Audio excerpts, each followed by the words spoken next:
You don't think I could just end it right there? And then he hits end stream. That's it. Play this song a little bit and then disappear. And then he's just gonna hit the red button and then buenas noches. Good night, Is Gracie. that why it's doing it? Okay. Can they not get audio? No, audio's fine. All right. Buenas noches, ladies and jerks. Gracias por mirando aquí hoy noche. My other mask is in the laundry. I haven't washed it since we started streaming, so everywhere I went, they're like, "You smell like stream." I couldn't even get it out of my hair. And we are going to be cutting the hair when I get my mask back, and we can fulfill Basement Soul's winnings, and we will get Mandy carved into the side of my head. The fucking SSID, whatever the fuck it is, did the thing where it gets unplugged and it decides all my assets don't exist. And now, technology will continue to conspire against us No, every that's time not. we stream. That's not technology. That's the cat knocking my shit down. Well, And then when it unplugs, I hate to say this, but is this part of the mask? It's part of the mask. yes, it is. Okay. I hate to say this, but technology and your cat are conspiring against you. Which one? His or mine? His, right? It's got to be his. That one. All right. This is my backup mask because, like, seriously, streaming makes things smell like equal parts Cypress Silicon, certain like Irish bar after someone gets into a fight.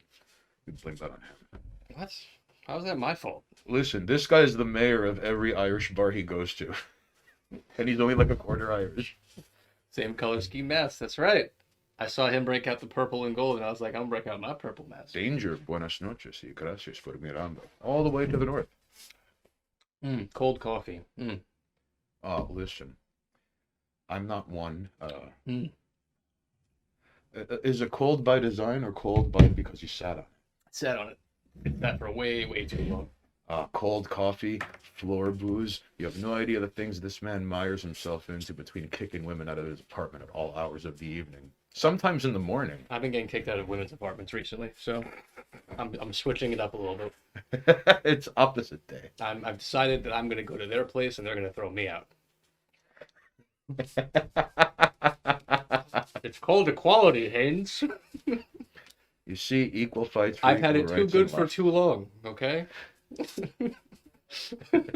This man knows he's been spoiled. All right. I have very much. Oh god, I can't smoke a fucking cigarette. And this is going to pose an interesting ordeal because much more of my face is concealed as opposed to my usual default mask. That's okay. I can bring this all the way up and block the camera, and you can just talk directly to the mic. So Your mouth is covered. all right, so I can ruin the optics. has all right. On a scale from 1 to a muffled person with duct tape over his mouth in the trunk of a car, how well can you hear me in spite of this covering up and muffling my entire face? We don't need that. We don't need this. We don't need that. Soon it's just gonna be like cameramen holding a microphone back and forth between our faces. We don't need this either. This can go right here. We don't need any of this. We don't need any of this. And then soon, stripping down, like watching Predator go from team of PMCs and super badasses to a guy with a torch covered in mud against the fucking space killer himself. Now we have been stripped down to but a microphone. I almost ashed in my coffee cup. I, for one, feel that this is rather liberating, for there is less gear to carry. Hey, you should sound fine now. All right. A bit better than a mumble rapper. All right. All without the face tattoos and the lean. And nor do I have a posse of people who are standing there idling by holding, 2 cups in one. Evidently, they have 2 cups, so the hand temperature does not melt the ice cube with the lean in it, or so I have been told.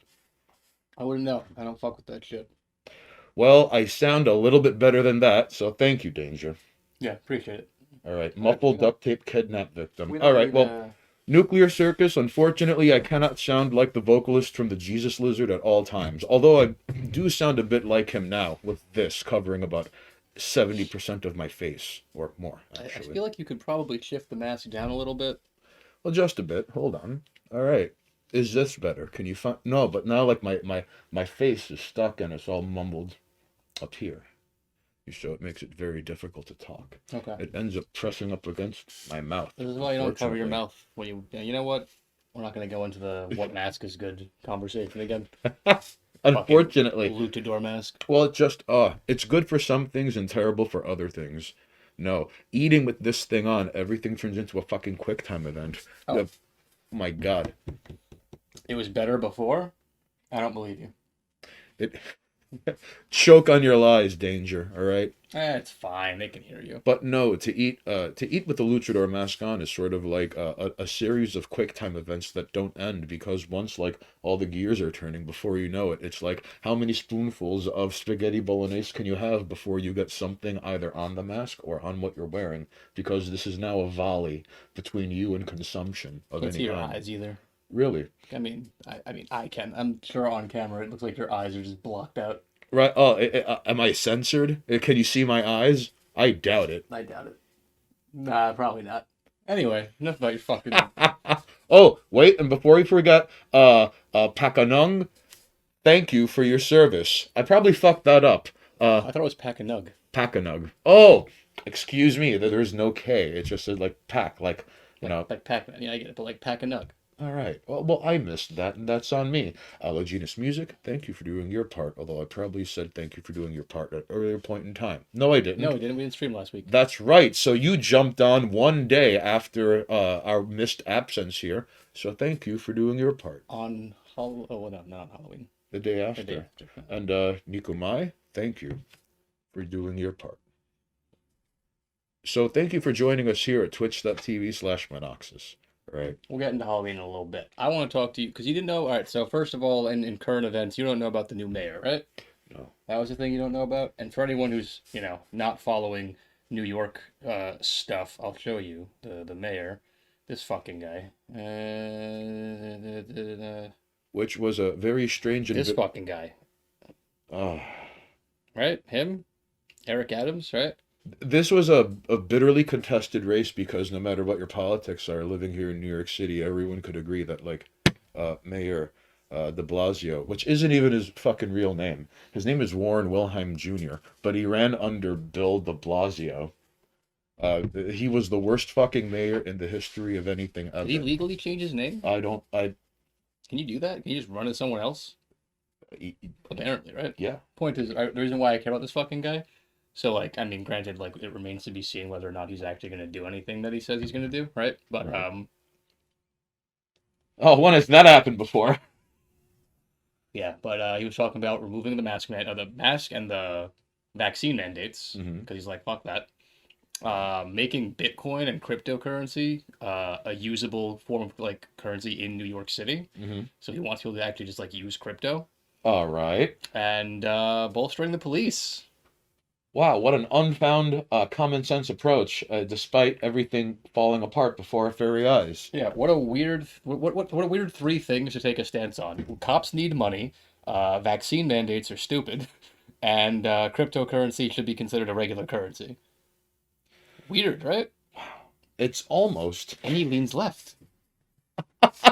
Bullshit. No, he's yeah, because Curtis Silva was really? The Democrat candidate. So Curtis Silva ran as a Republican, and this guy ran as a Democrat. Yes. Which is kind of silly in today's. I understand that the left-right dichotomy, even though like my right is your left. So the right-left. Hold on. The right-left dichotomy. There you go. Is more or less eroding on becoming unnecessary in these day and ages. I mean, let's be honest here, Haynes, and this is like in mumbo jumbo times.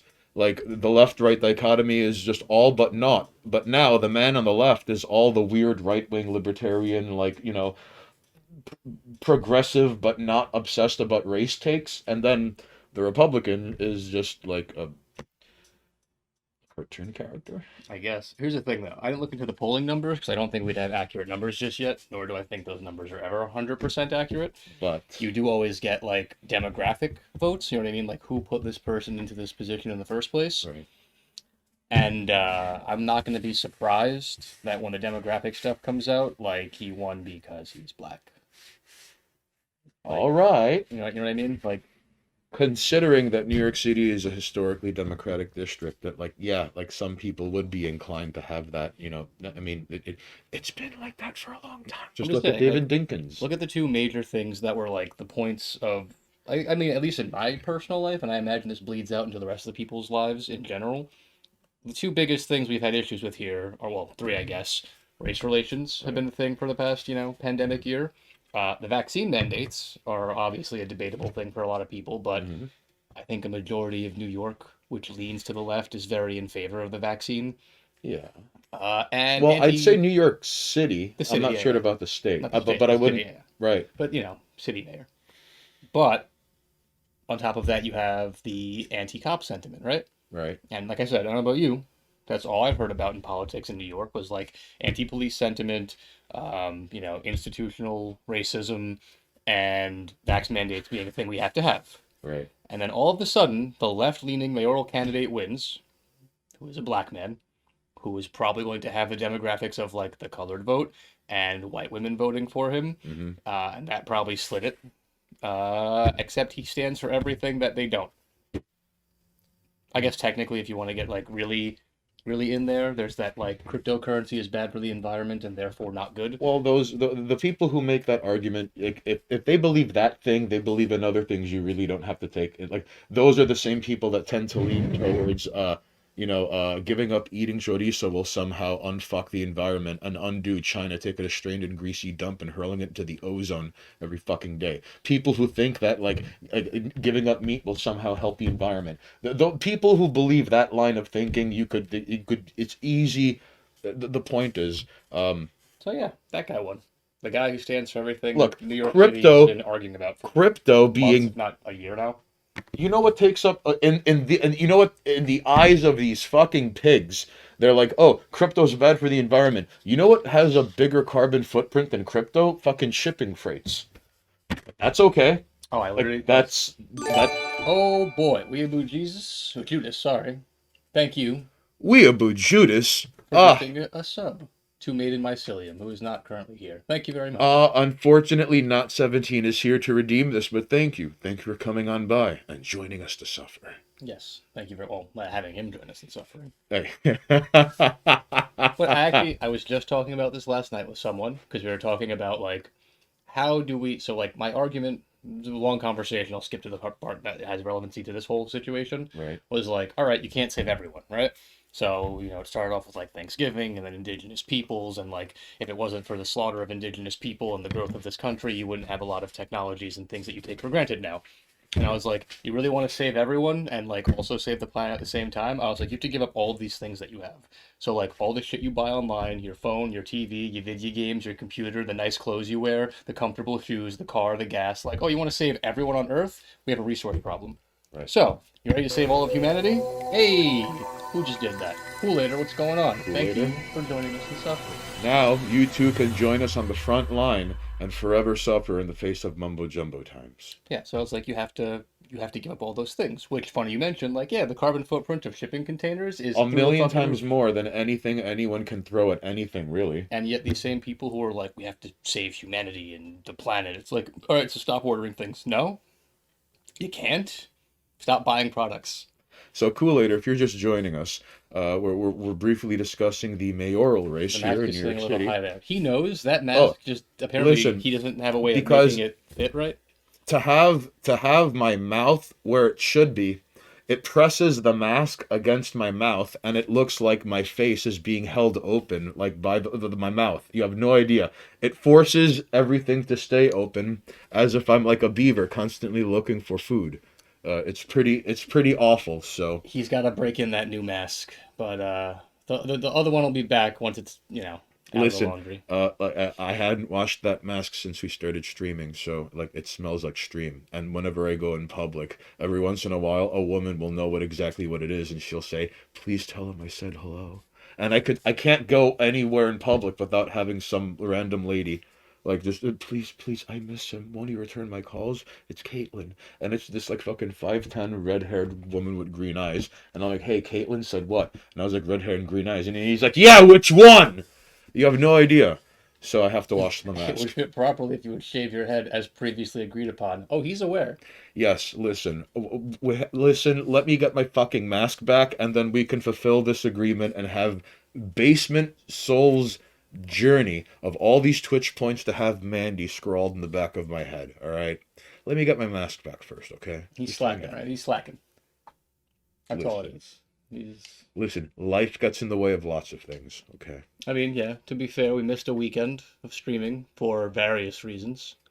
Halloween being the big one there. More or less. I mean, you got any more current events? You want to segue into Halloween? Well, one last thing. Sure. Go So next week, we're gonna figure out how to properly and accurately get my hair out of my face. From there, pictures will be taken, or I'm sure he could figure out something with like a towel, 3 mirrors, and a Polaroid camera to show Mandy carving the side of my head. Oh, we can And just use this guy, this little camera. and basement will be there to wallow in his crapulence. Is it being Alright? washed or was it stolen by a Dominican and now there's a quest to get it back? A little bit of column A, a little bit of column B. Even though this did not take place in Washington Heights, all right, not exactly 100% wrong there, all right? There's something in that statement that like it wasn't stolen. Right. And I'm not 100% sure on the ethnicity of the person holding the mask. It's on the way back, all right? Yeah. That's all you need to The know. laundry service has it. I don't know Li- what kind of laundry service he puts it with, but Have you been getting strange phone calls too? always I just hang up on them. It's not all the time scam likely. All right. No, So, sometimes it's people trying to sell me something or the student loan debt that I don't have. or the something about a vehicle that you don't drive. Yeah, no, No, it doesn't. you don't mean the ones with the people trying to get me to kill people, right? Not those calls. Oh no, I mean they're just. I mean they never have the wrong number and they're always on time. It's just weird, but I hang up on them too because I don't want to get involved in that. I got enough bullshit in my life. Which Caitlin? All right, this fucking guy. Okay, so no, all right. Halloween is this man's favorite holiday, all right? And I'm actually rather partial and fond of Halloween, and one reason for that is because teamwork makes the dream work, all right? So, once upon a time, I used to go out on Halloween with a group of buddies, and we would all go in zombie makeup, and it was a different zombie movie every time. All right, it was for example, the 1968 Night of the Living Dead, Yeah. and the Day of the Dead, where it was like the green, not quite Resident Evil, but still sort of like biohazardish looking zombie, or the Sure. 1990 Night of the Living Dead kind of zombies, which do look like the 1973 Dawn of the Dead original Dawn of the Dead zombies. You know, the ones where they're walking, not the 2006 remake where they're hauling ass. The point is, that movie kind of sort of reignited zombies becoming a part of our cultural lore, I'd Sorry, I say. was changing my Twitter profile picture. Oh no, that is perfectly fine because this motherfucker has to now eat. So Kool-Aider can do his magic. And Oh no, now, I forgot to change it to a Halloween picture. even though it is now past Halloween, It's fine. My Halloween costume was cool. he went as Dionysus. Yeah, it was nice. I Oh. got recognized, so that was cool. I got a lot of Caesars as well, but like I get it. Even though like I feel like that's a little like you're missing 50% of what the costume entailed, like Hmm. the grapes and the purple eyes You know and what? You know what though? Here's the deal. You should tell the story. Well, let me finish running my mouth about zombies, and you have to hear the story of Dionysus and Pigman winning beer pong. All right. okay.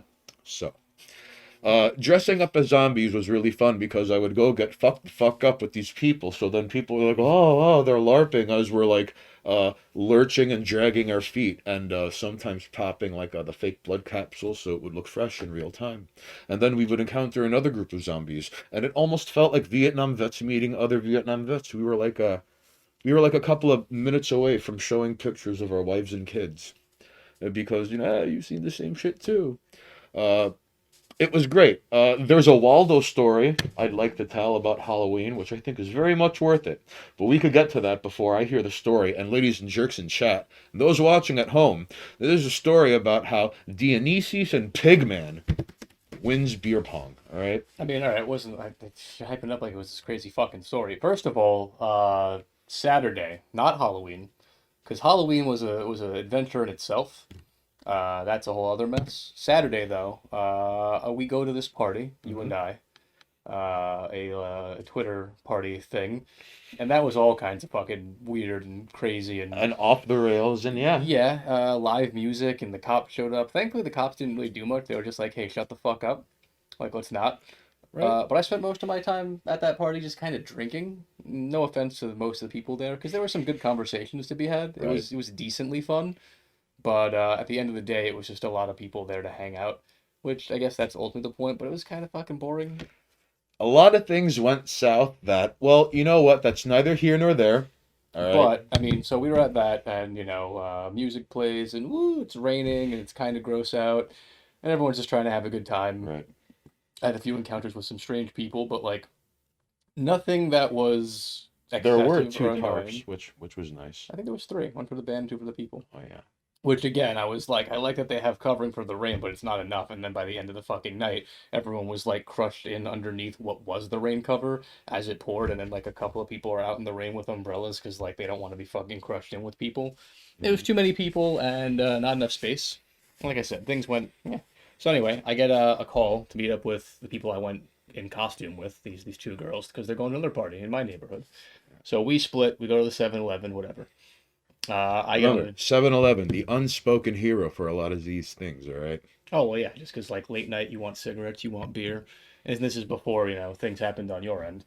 But yeah, so I go to that fucking party, and it's again, it wasn't like a crazy big thing. It was a friend of a friend having an apartment party, but they were playing beer pong, and it was Chinese takeout was the guy's costume, so it was just like an actual like takeout box with noodles and like chopsticks.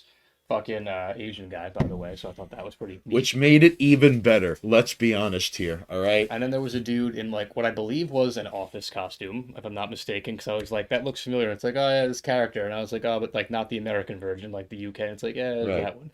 So it's Chinese takeout and the office guy, versus this dude in like basically like what looks like a pig costume. And I think one of the dudes, who was the other fucking person? I'm already forgetting. There was somebody else there. I got shit faced and ended up having to go home later after just issues because I was drunk as all hell. But anyway, dude's like, yo, Dionysus, you want to fucking play beer pong? And I'm like, yeah, what's up? So, I mean, based on house rules, we ended up, well, not wiping them off the table because they double cupped us on one. And we were like, all right, cool. Double cup them right back. And they're like, all right, we can't have a double cup on the last round. We're like, all right, whatever. You lost. You lost, but you want to fucking run it back because you don't want to. And then we won anyway. So, Dionysus and the man in what I can only describe as a pig costume, yeah, fucking swept him on beer pong. But again, that wasn't Halloween night. Halloween night was a little more wild on my end, but that was Right. because I was on acid and drinking excessively to try and curb the fucking wild, wavy acid, like having a panic attack moments, and it was just like, drink the alcohol, it'll calm you down. Well, now I'm just more drunk, and that just kind of And became a now, thing. and then because this thing comes in waves, eventually What's he's going on, peaking. Thupa? Thupa, buenos noches. Eventually, this is coming in waves, and now he's peaking, and he's just drinking gins and tonics like it's water. Kind of. I was anything to not focus on the fact that I'm like the walls are breathing and everything's bright and my body is tensing up and like the people I'm with So, are just trying to sit back and relax. so Thupa, my other mask is in the laundry, and when it comes back, this will be gone, and we'll show the people the. Don't worry. Basement, you're getting yours. Relax, okay? I didn't expect to have to bust this out, okay? I mean, to be fair, well, that party was again, like I said, and at a certain point at that Saturday party, I blacked the fuck out. I was just drinking, like, cause I drank a shit ton at the Twitter party. I was Hmm. drinking just whiskey neat, and then like those fucking golden monkeys, which are like 8% alcohol Oh, as a yeah. beer. So like I was just putting that shit back. By the time I got back into Queens for the other party, I was already drunk, and then it was just like beer pong, pig man, let's do shots, shots, And then, like, mind you, once he gets to the point where, like, he's blackout drunk, cut to, like, a montage of him being held back by Pigman, and he's, like, this, yelling at someone, and then, like, you need to go home, you gotta kind of, you gotta go into a taxi, please, Dionysius. No, fuck you, you go into a taxi! As he's getting into the taxi. pretty much. The mask isn't that bad. It does make it difficult to speak, though, without this pressing up against my mouth eternally and prying my mouth open. It's not bad, though. Hayne seems like the kind of guy to own at least seven of those blue demon masks. Very surprised this is not the case. No, in fact, he I owned owns. I owned two, and that one got like fucking damaged beyond repair because the gray part was like fake metal and plastered onto the mask, and it just fell apart. And then the mask I have was the backup mask, and that lasted for like it's still around. I'm just wearing this because that's in the fucking wash. Just gotta break that one in. That's all. I've never broken it in though. Like this is no. I demand respect from you. Respect troops. That's what you should change the troop shirts to. No, it's mine now. I'm just saying, in spite. It's no. Yes, we will respect troops. Okay, I'm just saying, like it's mine now. Yeah. Yeah, so that wasn't even Halloween. Technically, I also went to a thing on Friday night, so I had a Halloween weekend, which is pretty fun. The Friday night thing was a little more relaxed, though. It was just this fucking party hosted by, like, they're called, like, Medley. They're, like, a marijuana distributor and sales spot, and they just had this party where there were just, like, edibles everywhere, and people were rolling and burning, and the bar ran out of alcohol very quickly, apparently. I got there and I was like, yeah, mixed drinks. And it's like they had like, I guess like pre-mixed, almost like fucking containers. Sir, we're closed. And I got there and I was like, how, like, is this the mixed drink? Because it was like the non-alcoholic and then like the alcoholic mixed drink and then the keg. So I was just like, mixed drinks, yeah. And they're like, we only got a couple left. And I was like, as many as you can hand me. Because I'm here with two people who just showed up and I'm like, one for each of us. And then like, how many more do you got? Two? Okay, put those in cups and I'm paying for them. I'm taking the rest of this. Now. And then I was like, also 3 beers. And then our table was just like drinks in excess because it was like, no, they're running out. Man. Really cool costumes though. I saw a Jill Valentine that was really fucking cool. Nice. I think it was all like handmade stuff, so like nothing purchased online. Pretty fucking good. A Pink Ranger, like a full-fledged Pink Ranger, like almost like movie quality Pink Ranger. Even with like the gloves and the boots. Yeah, no, but like the first movie Pink Ranger though, like that almost like leatherish, like that sleek, I don't know, plasticky material. Yeah. Not like the fucking onesie cloth outfit, you know. It actually looked like, I don't know what that material is, but like that was pretty cool. Who else was there? There was what's his name? Patrick Bateman in the fucking like slicker rain Suspenders? jacket, or like the rain jacket. Oh, with the okay. axe and the blood. Now it's like, that's pretty fucking cool too. So that was neat. Okay. Weirdly enough, it was a costume. It was supposed to be a masquerade party, Really? but it was a masquerade party where you didn't have to wear a masquerade mask. So that makes no fucking sense. Then it's not a. Yeah. Words mean things. Yeah, but you know, costume party. So yeah, a lot of fucking cool costumes. There was apparently a DJ that people knew that didn't play any original songs. They were just playing like late '90s, early 2000s jams, and I was like, okay, I get it. You're playing. Unfortunately, it was not DJ Steve Porter. Halloween Trick or Treat coincided with the first chilly night of the year down here, and it was really goddamn cozy, handing out candy. See, I wasn't home at all. Oh, did you dress up and hand out candy? What did you dress up as, Kool-Aider? Assuming you did dress up. And ladies and jerks, how was your Halloween for everyone watching at home? Yeah. On your phone, your tablet, your computer, the little TV bolted to the wall of your cell. Tell us. I don't know if the little thing bolted to the cell has a little keypad underneath it. And if it is, and if you have to wait your turn, ask us anyway. Also, what kind of candy were you handing out, sir? Mr. Mystic Shorts redeemed Monoxus asked Chad a question. All right, cool. I was banned from the Spirit Halloween. Oh my god. Literally passed out after work. Fuck them kids. I asked Chad a question. Presuming that you... Nukumi, buenas noches. Fuck them kids, you were right. Mr. Mystic Shorts, I'm sorry to interrupt, but buenas noches. Gracias por mirando. Because as we all know, Mr. Mystic Shorts is my nigga. So, I was going to say, since I have to ask Chad a question, what is igualmente. What is the Halloween costume you are most proud of? And if you're the kind of person who's a grown-ass adult and you have no soul and you don't dress up anymore, that's on you. I don't care if it was when you were a kid. The Halloween costume you are most proud of having, whether it be homemade or just, something bought. Like for me, since, I'm asking, I'll field it. Let's see, I got the big bag of mixed candy. Twizzlers, Sour Patch Kids, Starburst. Okay, you got the good stuff. You got the good stuff. You didn't, you didn't G people with the shitty candies. Thupa goes, I wore the scariest costume of them all. A shirt I wore before that for 2 months straight, and my gentle lady was sure scared by it. Oh, Thupa, why must you torture around you the ones you love the most? Yes, Six Shorts one is a gnome. Of course you did. Why wouldn't you wear the gnome? Nuclear Shriekers goes, my little girl was Chucky. Oh, that's adorable. I actually saw Chucky costumes in Spirit, and I was like, that's neat. Okay. Yeah, I think my sister and her best friend did, like, Chucky theme one year, so that's kind of cool. Like, Chucky and the bride or whatever. Oh, that's awesome. Like, Anyway, so It's it's a very easy costume for the vertically challenged. Is all I'm saying. yes, and now that there's actually like spirit versions of it, you can just get that outfit. I got one. I'm good. The one I'm most proud of, and it's the simplest one I've ever done, because like I have a bunch of costumes, like Dionysus was fun, Right. doing Jacket from fucking Hotline Miami was fun, Loki another year, but the one that always seems to hit the most is just dressing up with a pumpkin on my head, and for some reason I can put I did fucking Wukong one year where I went out of my way to make like fucking foam armor and bracers and fucking leg armor and got like a golden rope for the waistband and had this like nice gold silk outfit and like monkey gloves and contacts and fangs and fur patches and a staff, like full blown Monkey King costume. And I mean, like, I loved it. No one fucking knew who I was. I Really? enjoyed it. I think I got like one person who was like, "Is that some Wukong?" I was like, "Fuck yeah!" But putting a pumpkin on my head, like every year I do that. I'm Hmm. like, I have no idea for a costume. No one's dressing up as anything. There's no theme or party going on. Grab a pumpkin, carve an interesting face into it, wear like one of those blackout masks underneath.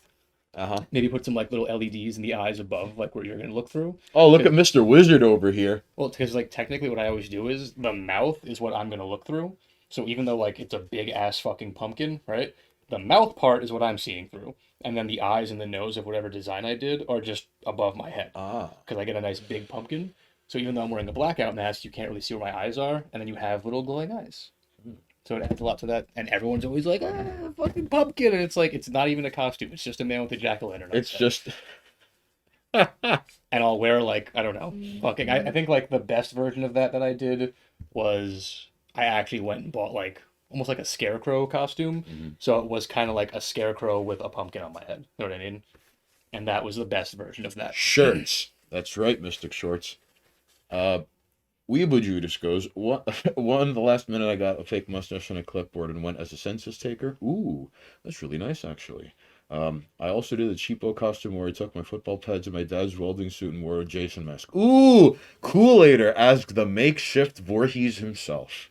Yeah, I mean, why not? So you see, when I have the mask pulled on properly, talking ends up like, you see, it ends up pushing up that part of my mouth that you see. Now, by default, I look like a beaver, you see, and that is not very good. Gotta break it in. That's all. You see, hey, soon, Gotta break it in. soon. Although we appreciate that, Mystic Shorts. Soon, we will have these shirts available up on queenstrash.com. You have to tell AFDH to start moving his ass, though. And you have to tell him to tell the Chinese goblins that he has doing all the work for him as he sits back and collects and counts the money from the petty cash envelope while he looks on how to see how to convert shit posts into money posts. You know. Yeah. You know what? I'm mildly disappointed of my Halloween, not because of how the end result was. One of my favorite things about Halloween in general is just the cool costumes, right? So typically my day Halloween starts with just going to like Union or fucking 8th Street or like just somewhere where the fucking the vibe of Halloween is very prominent. But I took fucking like LSD candy before we even left the fucking hotel we were at. Oh boy. So, like, by the time we even got outside to see things, everyone was already kind of tripping. And even though I recall being like, hey, cool costume, like, there was, like, all right, let's see if I can remember. There was a really good Mr. Freeze. Hmm. Like, Batman, the animated series, like, really well done, Mr. Freeze. All right. Like, full armor, the fucking, like, goggles with, like, almost redded out eyes, like, it was fucking solid. But that was, like, beginning of the trip before shit got, like, crazy. You know what I mean? And then as the night went on, it was just like, yeah, it's kind of hard to remember what costumes I saw because I was just like, hey, thing. And then 10 minutes later, I'm like, oh, fuck. Where are we going again? And then they're like, you're leaving. And I'm like, oh, shit. Damn it. All right. I forget that I'm in charge of things tonight because the other two were like, we just want to eat and sit down. And I was like, all right, we got to find somewhere to eat and sit down. And I got to find somewhere where I can get a gin and tonic. We ended up at a place called Cooper's, which was kind of nice.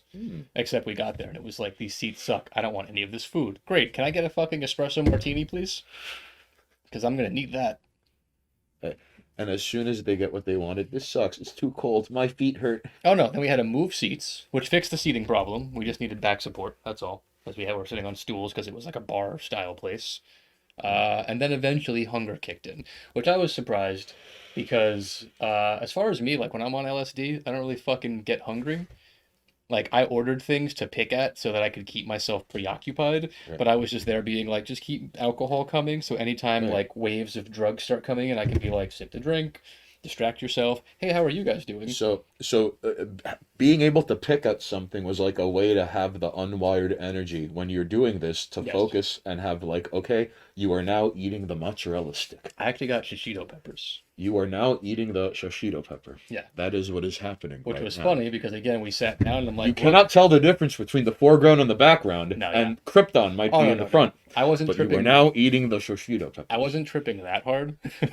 Like I did like it was supposed to be the equivalent of like one hit of acid, but as far as like I've done acid before.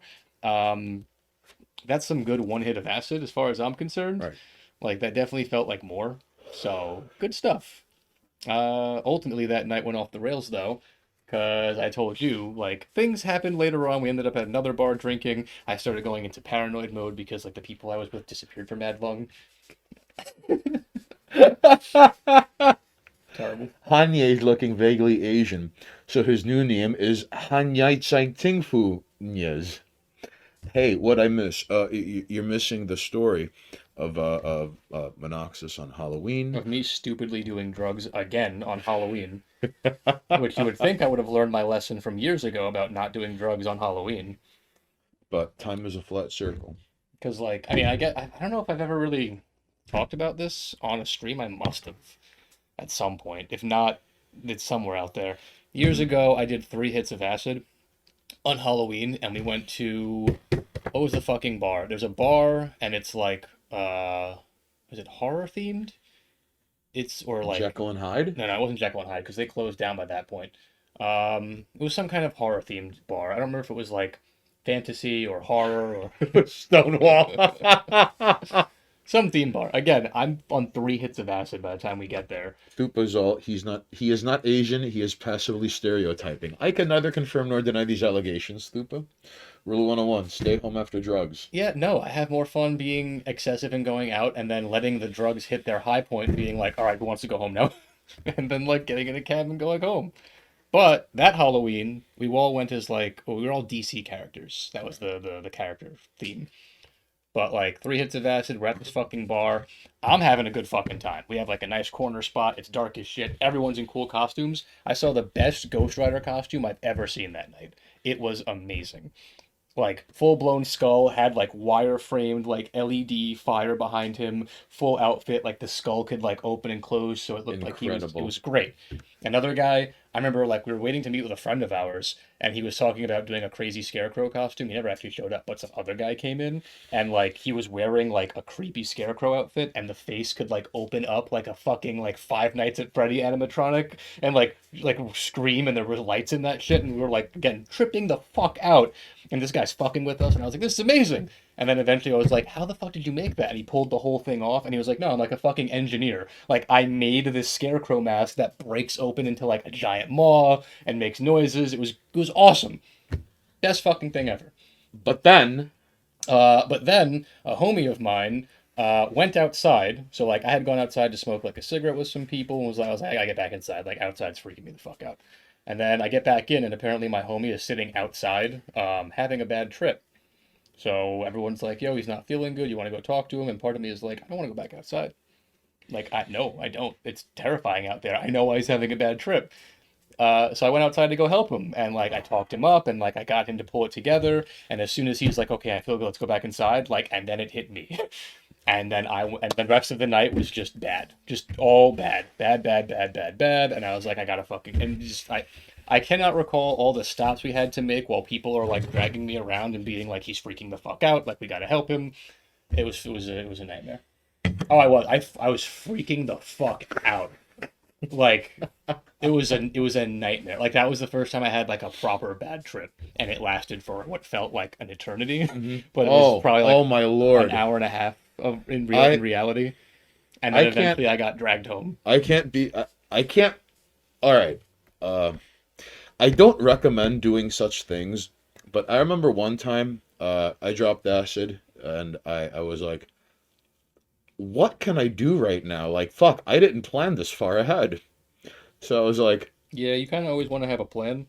And you know what? I say that, and yet every single time I do drugs, I don't have a thorough plan. I remember watching Evil Dead, and it felt like a 9 month movie. And the ending, geez Louise, the point is, that only is a little bit less than 2 hours, and I had felt like I had wandered into this sweltering thing that had transmorgified my living room into wherever the fucking you want come from, and I'm locked into this movie for what feels like we have almost done all the changing of the seasons.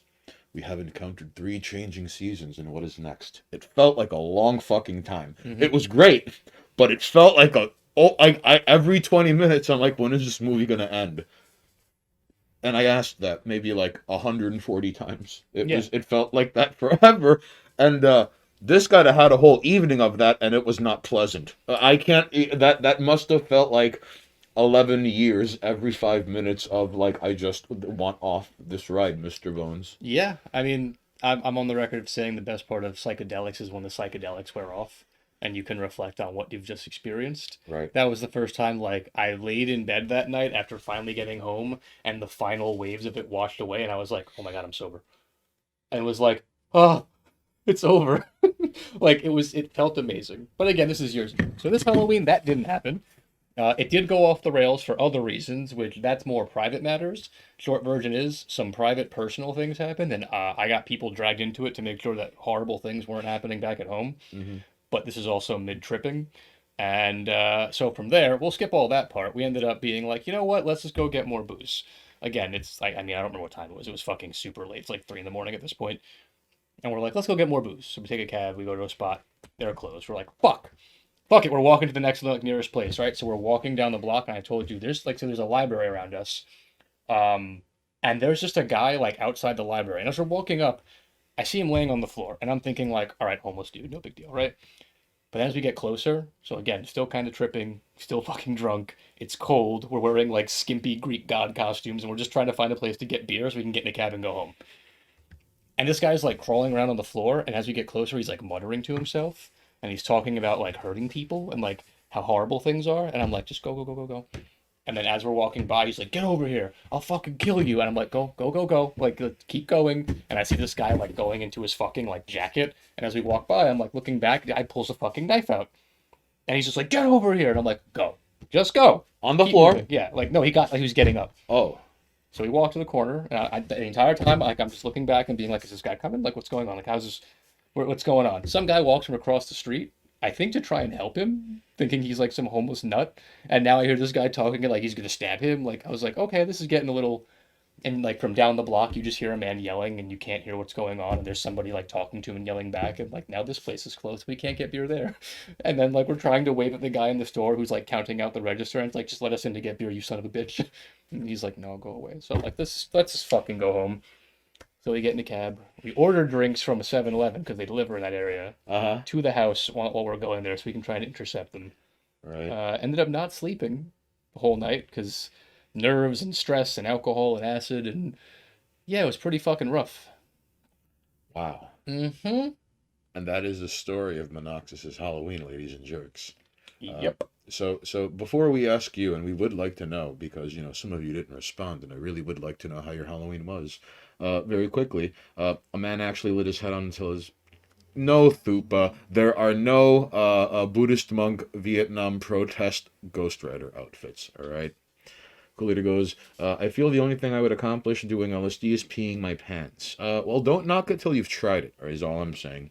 Mystic Shorts goes, watching this stream is the closest I get to taking psychedelics. Look out for bitey hand snakes when people yell that. Obviously not Mystic Shorts' first rodeo. Don't mix drugs, man. You're not the boss of him. You're not my real mom, Dad. To be fair, I didn't mix anything unless you count alcohol as well. But like drinking, Well, I drinking mean, is one can consider alcohol a drug. fair, and if that's what you're talking about, then maybe. But for me, like every time I was able to sit down and have a drink that night, I felt better. I was able to, because like I could focus my nervous energy into holding my drink. The drink itself was like, this is refreshing and a reminder. And like even when I was, because we went to that other bar before shit went off the rails that night, and the two girls I was with were like, we're gonna go burn real quick, and I was like, yeah, go, because my drink had already came by. So I'm sitting there, and again, because on like you acid, like things feel like they're going on forever. So like I'm sitting there just sipping my drink, and I'm like, I pull my phone out and I go to like check Twitter just to bullshit, and like paranoid acid brain is just fucking things up, and I'm like reading things wrong by scrolling, and I'm like, put the phone down.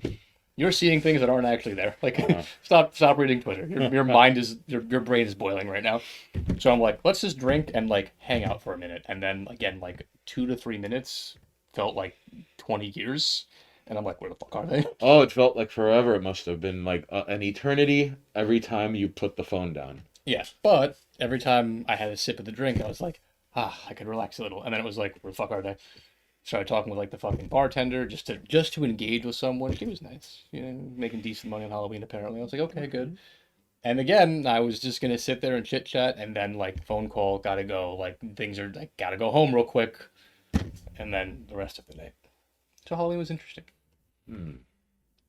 Well, one, it could have been a lot worse, and two, I suppose, this, in spite of the stress and the nerves and the booze and the staying up and then I can't sleep, I mean, the day after, the only way I know how to put it is where like, it's like you have everything on a desktop menu and there's a folder and you could double click the folder and like you could reflect on things and like Yeah, scrutinize it and look back and because while this all is happening uh there are foregone conclusions that you could be like, oh, like this pattern happens and I respond to things this way because of X, Y, and Z. And you could choose to delete it, you could rename it, you could keep it, you could, yeah.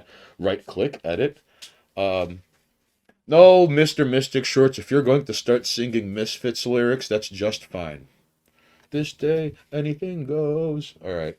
Um, On Halloween, what did you do anything for Halloween, Haynes, or was it uh, just a pretty normal day for you? oh no.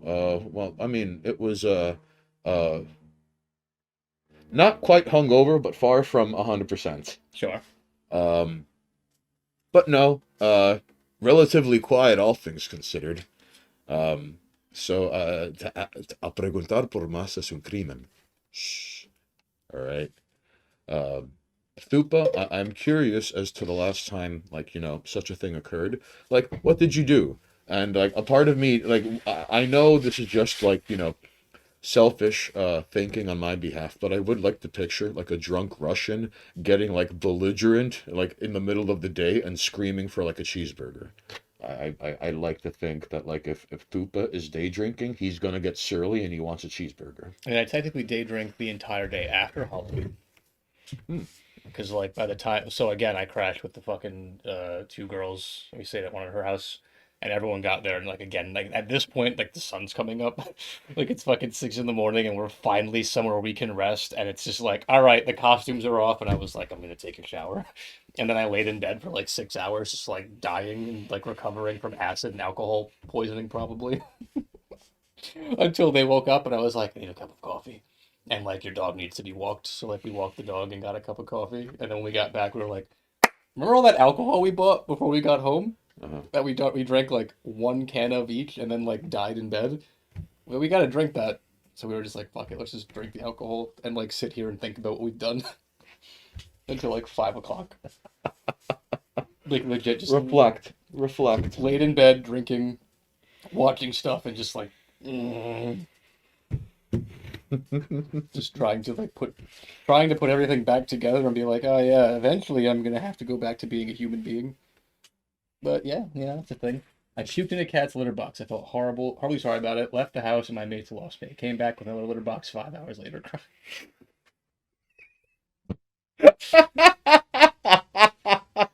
He came back with another litter box. I'm sorry, Thupa, but I will respect Thoops. I mean, I feel like can't you just change the litter? He came back with another, like, he Well, yeah, disappeared for 5 hours and came back with another litter box. All right, yeah. I'm sorry. But also, this whole weekend of excess gave me the opportunity to sit down and go, I need a break from drinking and drugs and all that kinds of stuff. So Can I trouble you for some water, by the way, please? why? Well, because it's over there and you're closer to it than I am. No, I know what, like, physically, I- like, why do you need water? Well, I mean, one, I'm a little thirsty, but also just in case somebody is going to end up hitting the hydrate button. Yeah, I guess. All right. And you aren't going to be smarmy and be like, I'm hydrating with booze.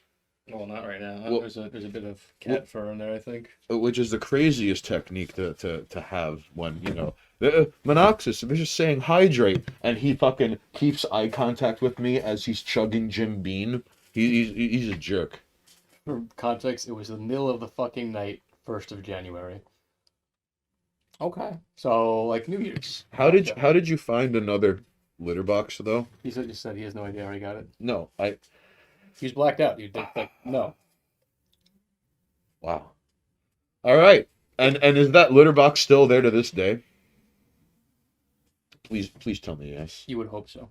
Oh, please. I want a happy ending. I assume I bought it because I had fewer money. The cat has two. Oh, okay. Okay. So, Now the cat is spoiled. okay. Now, okay. Ooh, that cat is living on the fucking high life. Or the person now has to change 2 litter boxes. There's, oh, that's true. Oh, Thupa, Unfortunate. do you see the fucking paradox you're putting yourself into now, man? It's unfortunate. The blackout drunk Thupa paradox. So, Uh-oh. I think this chair might be breaking. That's not good. and because you see, Monoxys is becoming such a super huge tough lord that he's like, regular chairs cannot contain my mass No. because I'm getting fucking swole. Nothing to do with me. I live and I sleep in a squat rack. It has to do with the fact that these chairs are cheap, and you and another gentleman that I have over once in a while are both fairly large, and they can only handle certain amounts of weight for so long. All right, It's just a matter of time. They're cheap and flimsy. These are not nice chairs. You win this round. They're Okay. creaky and shit. Well, this is fairly. Yeah, you could hear that, right? That's you probably shouldn't be doing that. Okay, They could explode. I'll stop. Watch. 4 minutes from now, it's gonna be like boom, boom. I was playing D. I remember when I had the one that was like we knew it was falling apart. Yeah. Because like it was just slowly getting there, and then one day during D&D session, I was like, I'm gonna use this just so none of the guests I have over are on the creaky going to die chair when it breaks. And it broke. And I'm sitting there and I'm like I can feel the chair slowly lowering, and I'm like, chairs aren't supposed to do that. So like I brace my feet and I get ready to stand up, and as I go to like get up, the chair just explodes, like leg out, and just all the legs bent at the same time, and it just like me on my ass, and I'm like, well, I felt it happening. It was like I'm trying to not fall, and then I'm on the floor. Hmm. Yeah, because like these little middle bars don't hold very well, and then holding legs, not fun. All right, but not everyone can have a crystal clear Chris Farley physical comedy. All right, and Monoxys did subject himself to this. Yeah, I mean, I knew it was gonna happen, so it better me than one of my friends. And then all of a sudden, I'm like, yeah, I knew that was gonna happen, and I let it happen. I knew it was gonna happen. I put myself in the line of fire. Some would argue that is neutral good, but he would scoff at such an idea. All right.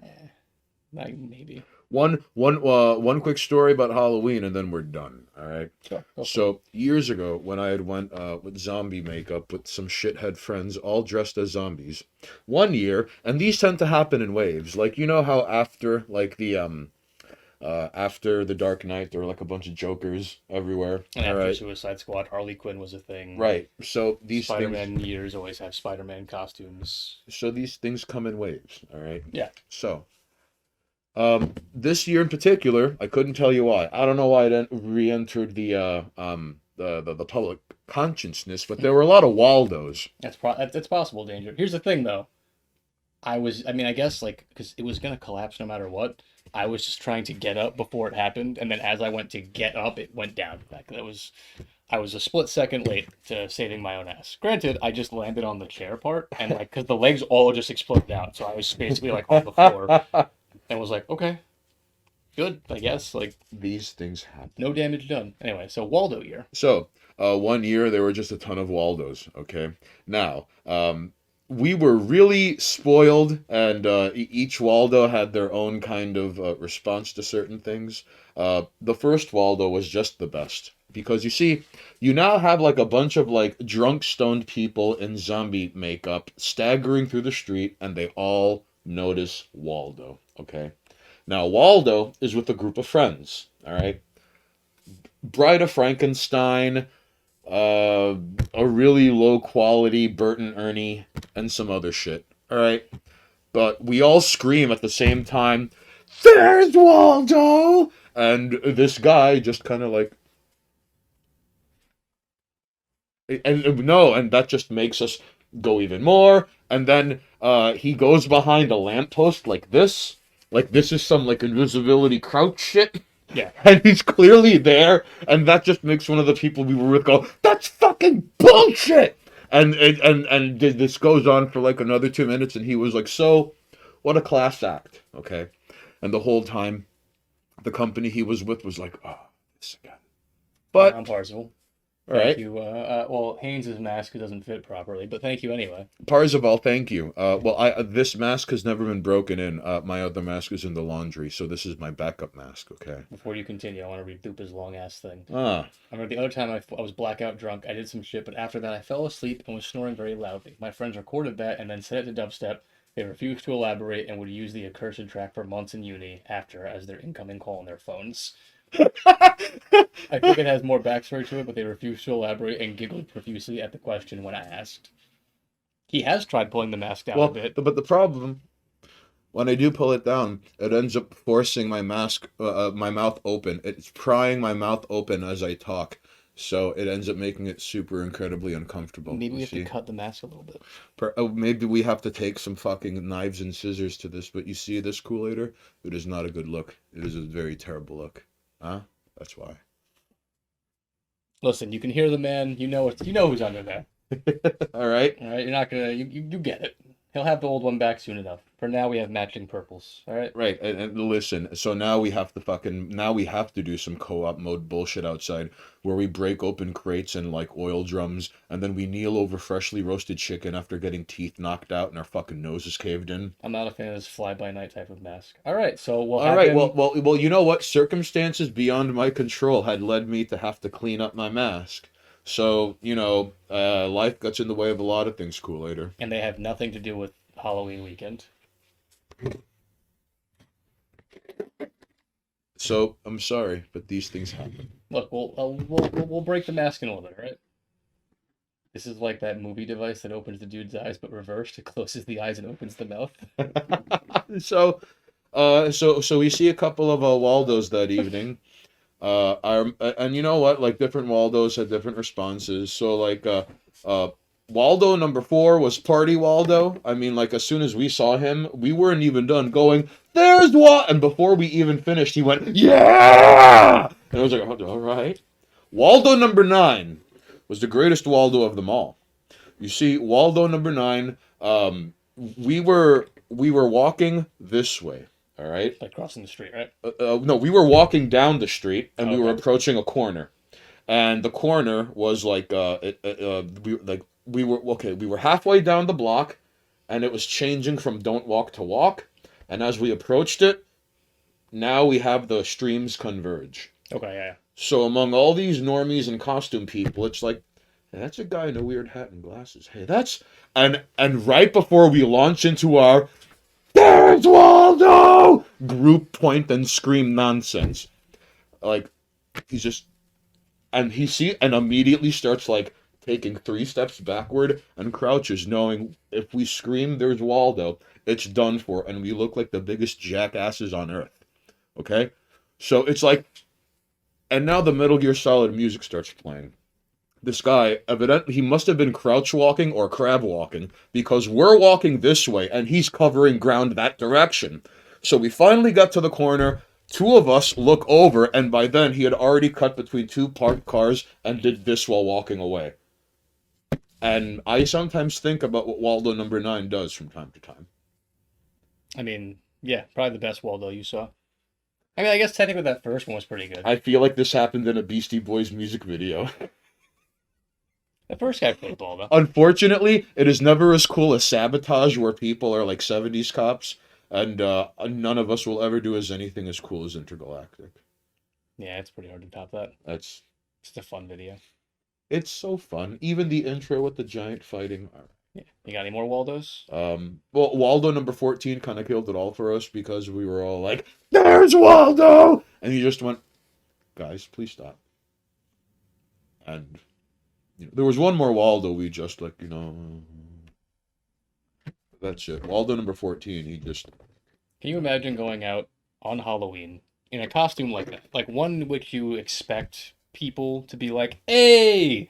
Especially a thing like because you learned the hard way that dressing up as Santa Oh, that's comes a... with responsibilities. Yeah. And our homie this year, I haven't heard the story, but apparently he learned that being Santa comes with responsibility. Is you can't just dress up as Santa and not expect people to be like, "Santa!" Right. Like that happens. So I don't know. You can't. How you can dress up as Waldo and then when Blue get Waldo, And then be like and then be like yeah. to be broken by it and be like, "Please stop." the evening isn't even over. Unless this guy lives in Manhattan. It's like, no, like you must endure this until the fucking end of the evening. Like even like, all right, so now you're just gonna tell everyone who's like Waldo, like, please, no more, no more. You wore the costume. It's Halloween. I mean, I've had, what was, I forgot what year it was. It was one of the pumpkin Hold on. years. Fupa goes, I can imagine every McCuxus Halloween party looks like Everybody by Backstreet Boys. I wish, dude. I wish I had that kind of party. Like really well done costumes, big ass location, people dancing. Like, Excellent choreographed yeah. dance, too. The whole party's choreographed. Everybody. Dude, come on, Thupa. Why are you hating? That would actually be a really banging party. I don't think he was hating. I think he's actually just being like, no, that'd be awesome. Dun, dun, dun, dun. Including a mansion and bus driver. Yeah, that'd be fucking slamming, dude. Oh. Shit, that's a thing to put on the list. There's an NBA Jam cabinet going unplayed somewhere in the corner, just as a random flex. See, now one day down the line, I gotta throw a party, rent out a location. Like the theme is the fucking the Backstreet Boys music video. You gotta dress up like something from that video. And you gotta learn the dance. That would be so. You will be called upon to contribute to the dance. That song will play, and you will dance. That song will play on loop the entire fucking time. No, see, that's fucking torture. Keep dancing. That's some hocus pocus shit. Oh. Dance until you die. I'm not gonna do that, but I don't know. I mean, that would be a sick Halloween party. You monster! That would be pretty wild. Right? I mean, like, don't get me wrong. Like, music, like the fucking Friday thing I went to, like, it was playing that kind of shit, like 90s, like early 2000s music, which, I mean, I'm over my old, like, there's nostalgia to it now. Hey, listen. Now, I listen. Here's something people don't want to discuss, and like, this is a hill I'm willing to die on. Okay. The Macarena is an objectively, if you could get past the fucking dance, because you don't have to do the dance when you but the Macarena is an objectively good song. The only thing that kind of rubs me a little wrong with that is how, like, the lyrics include, like, a woman talking about how, like, her boyfriend was out of town and a guy and his friend, and they were so cute, which immediately is like, did this woman get spit roasted while her boyfriend was out of town? And then I mean, it's kind of wild, man. It's right. Fucking look up the lyrics, man. I will dress up as a black dude that was a vampire, but I will put too much effort into vampire cosplay and just cover myself with literal black shoe polish underneath it, the entire body. Blackface black vampire. Blackface vampire. Watch out! It's Blackula. Except he's like this Blackfaceula. Yeah. You know what? Now, like, just because you brought that up again. Blackfaceula? No, the Macarena, not Blackfaceula. The lyrics? I'm not typing Blackfaceula into Google. Hey, type Blackfaceula into Google and show me what happens, alright? Tell me what happens. Blackfaceula, one word.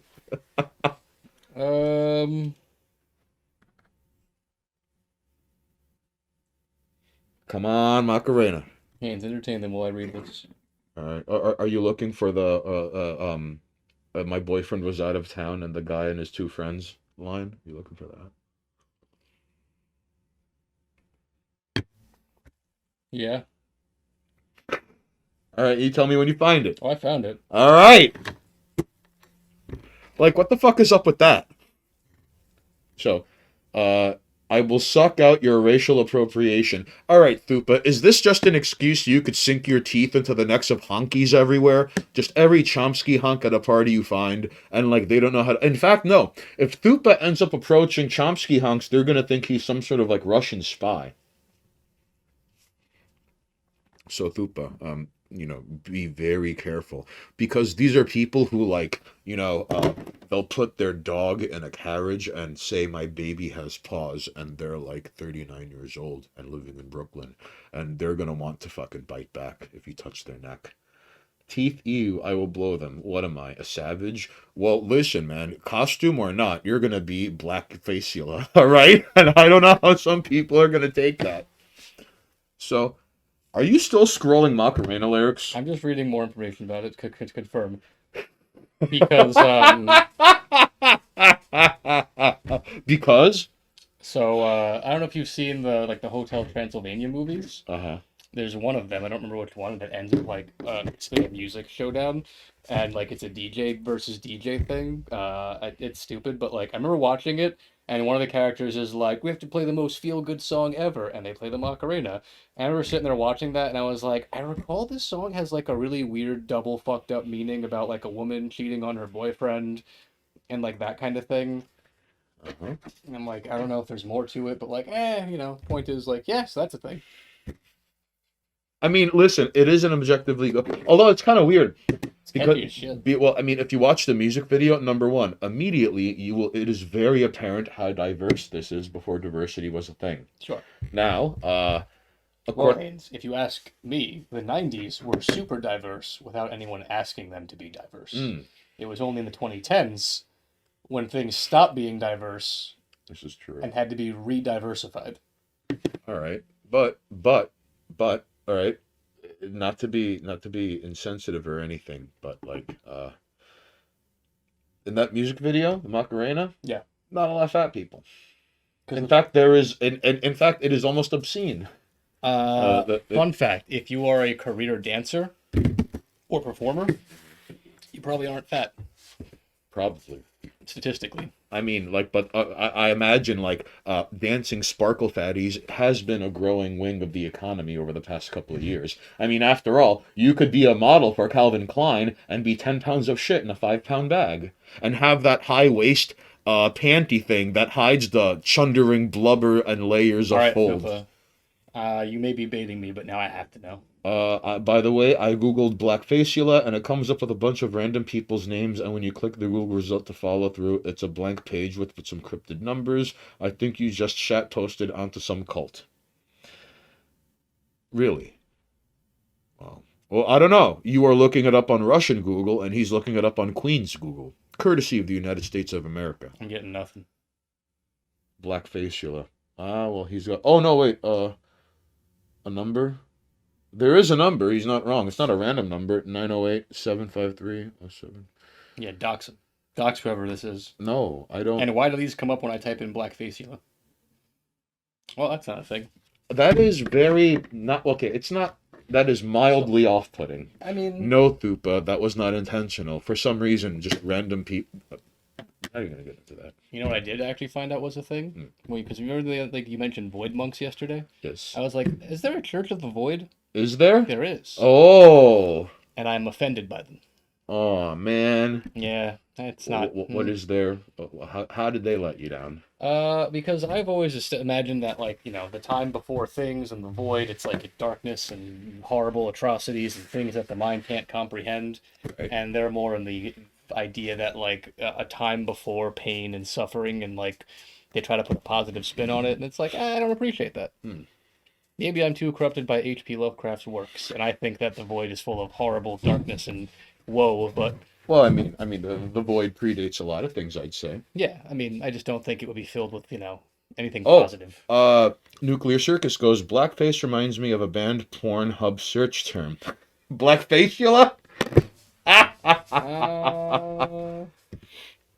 Look, Nuclear Circus, stop making people play search engine foo through Twitch chat, all right? Yeah, everyone quit Google all the things that we're talking about. Put yourselves on the same watch lists. All right. If you want to join us in the gulag, feel free to say hi, all right? You don't have to, but you should. All right. I don't know.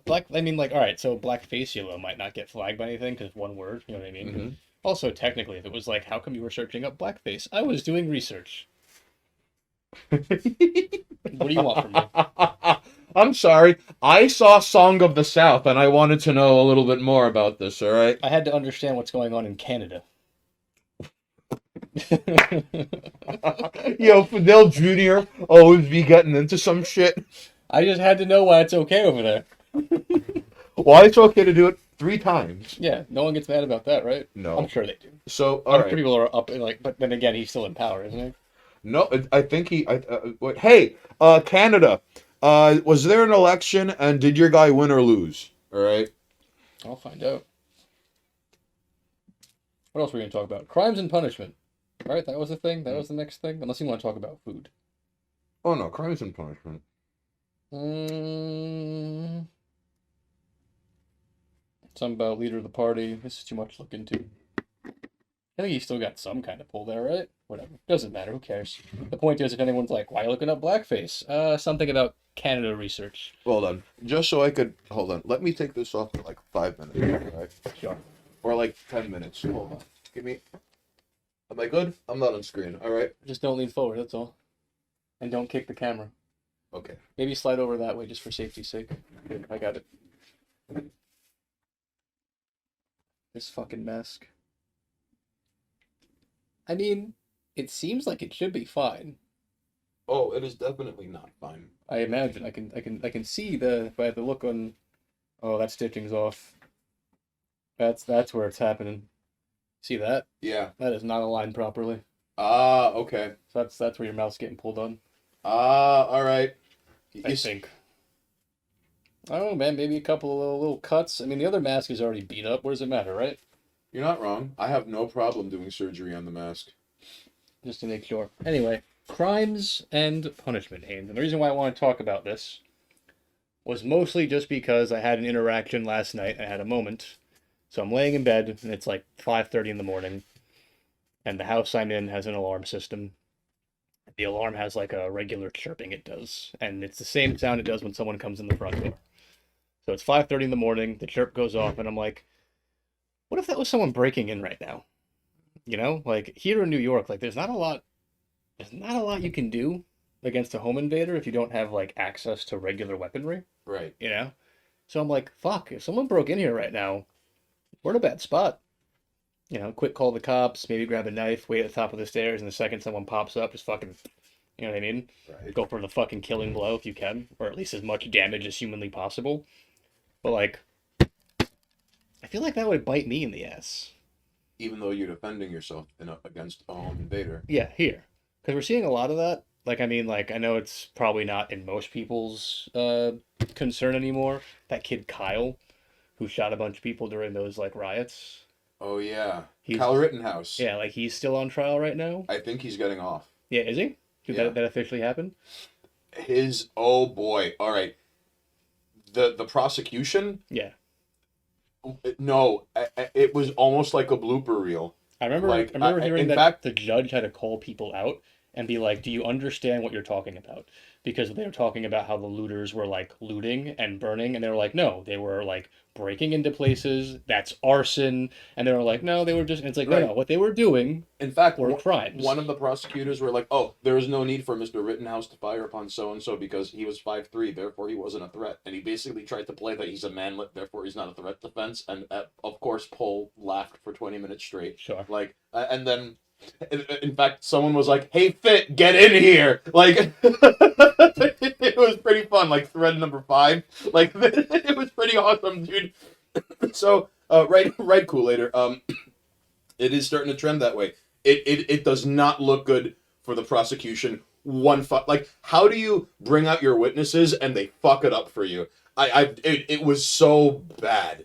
I just remember hearing that they were trying to play it up like the people who got attacked weren't doing shit. Mm-hmm. And then it's like, and here's a photo of the guy who was supposedly surrendering, holding a gun and getting ready to fire it before he was shot. Which, by the way, that's against the Geneva Conventions, first of all. We're not even dealing with the court of law. Yeah. This is against the Geneva Conventions. Yeah, you can't surrender and then, like no, yeah. So I remember seeing all of that shit, and, like, again, when the judge has to sit down with the prosecution and be like, this, and be like, you people don't understand the law.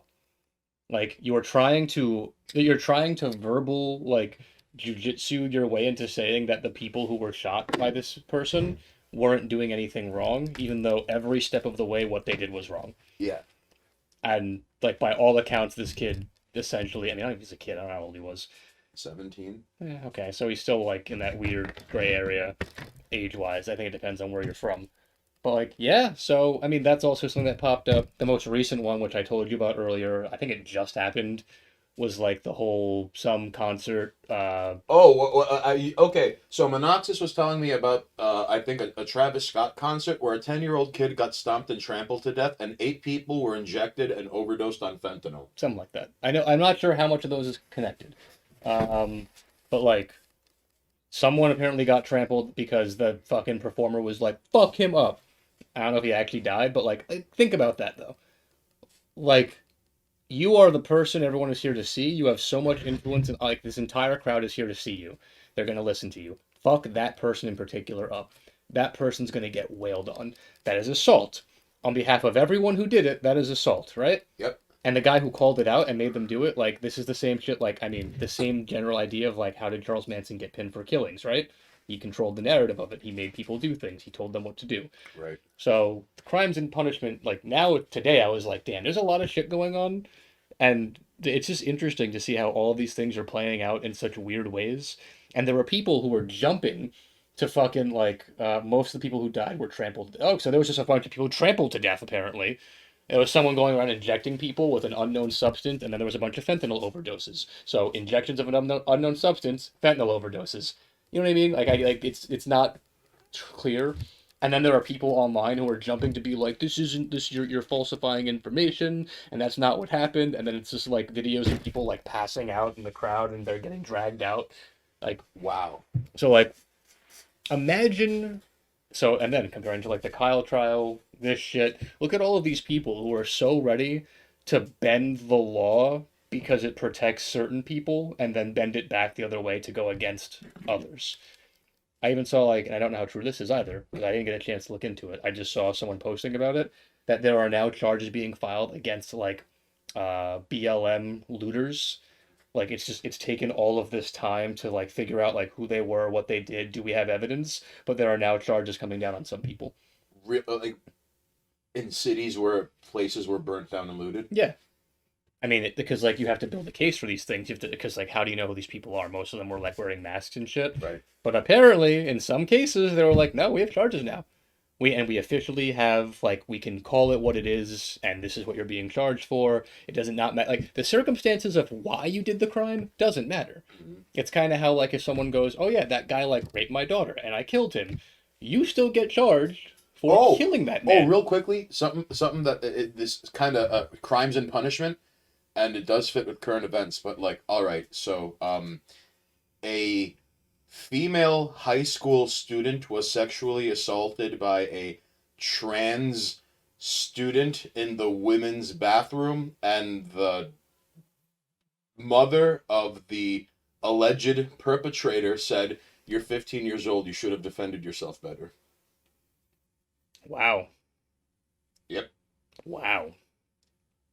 Yeah, so crime and punishment. Some people have very distorted views as to like, first of all, like that and there are people going up to bat for this. Like this year on Twitter have been people going up to bat for very increasingly obtuse and abstract things to even begin. Yeah. Which like remember a couple of weeks ago when like milk and meat, like what the fuck, like were you drinking milk, you fuck it, like and this weird treats over discourse. Yeah. Which, why are you people pretending like there aren't supply chain disruptions?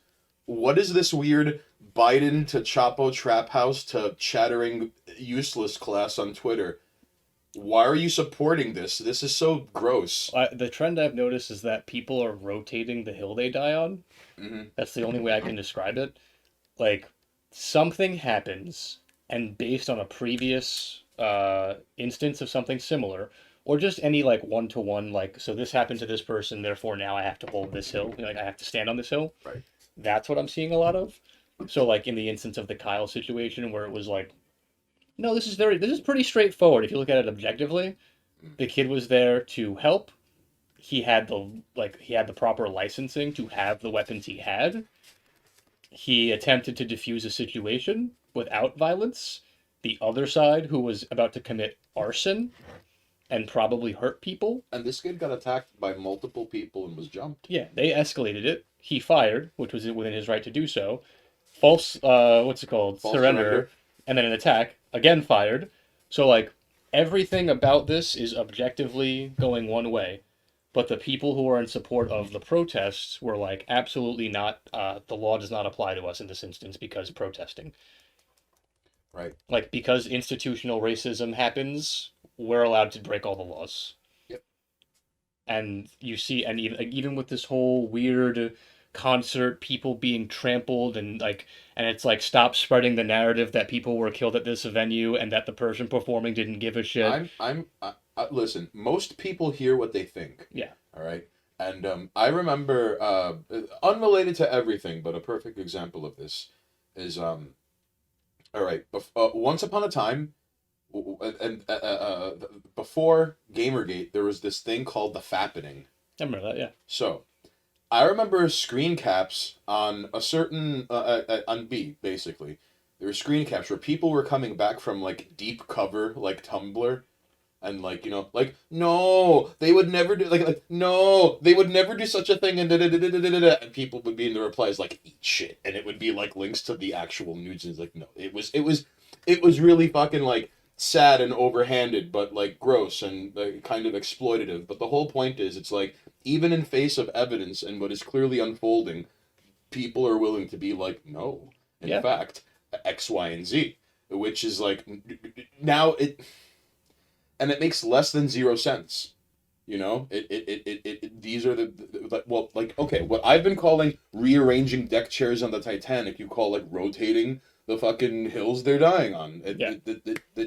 It's like, I mean, like, it is more of a comical way of looking at it because, again, I'm being very literal in the whole, like, they're standing on a hill and they're like, no, I won't budge. This is against some person's rights and I'll die to defend them. And then, like, 2 weeks later, something else has happened. You can either stay on this hill and die on it, or be forgotten to die on this hill because everyone's moving on. Why? Because you see that bigger hill over there? Everyone's dying on that hill now. And then they have to run down the hill and then go to that hill. And it's like, but this other thing that you're leaving behind isn't over yet. I don't care. I'm moving on to something else. Because every time there's a new outrage or a new incident where they have to be like, protect the thing, or nice hill, loser. Yeah, and then they keep, and it's because no one's sticking with it. Or they forget about it. It's almost like, even something as simple, like I mentioned earlier, I had the conversation about, you know, like, oh, Indigenous Peoples Day and Thanksgiving, and, like, let's address what happened, and, like, if we can have a conversation about it, and we can all agree that, like, A led to B, and it was a horrible travesty and whatnot, right, we can all move forward. And I'm like, great, so let's say hypothetically we did move forward past that. What is the next logical step? Do we now stop talking about it now that we've all accepted it and moved on? Or do we have to take 10 extra steps to fix this, right? And on top of that, like, so there's always the moving of the goalposts. But and then, to build on this, all right, if we're talking about the Native Americans, first of all, if anyone should be getting reparations. Oh, yeah, 100%. Like, now you've unpacked this, like, proof that, like, there is interfighting and squabbling and even kind of like, all right, so Monoxus and I were talking about before we went on the stream, we were talking about how if time is a flat circle, and if in the late 70s, early 80s, we saw, like, a rise in, like, serial killers, for example, what would they look like in the present day and age? Now, I wrote up something to that effect on my Substack, but, like, Monoxus knocked it out the park in saying we're still it's still unfolding, so we're seeing ways we had never seen before, like eight fentanyl over deaths in a concert, which is some, like, low-level Joker shit, like, from the fucking comics. That's maniacal and fucked up and, like, very plausible. Like, that's the worst part. I mean, it's also, like, so, since you're talking about the serial killer thing, because this kind of fits in with it, like, serial killers are a weird thing to unpack in general because they never stopped being a thing. It's just the means which they had access to and how they did things is different. Like we talked about how you would think that the surveillance state that we all, or almost all of us, live under nowadays would Right. protect you.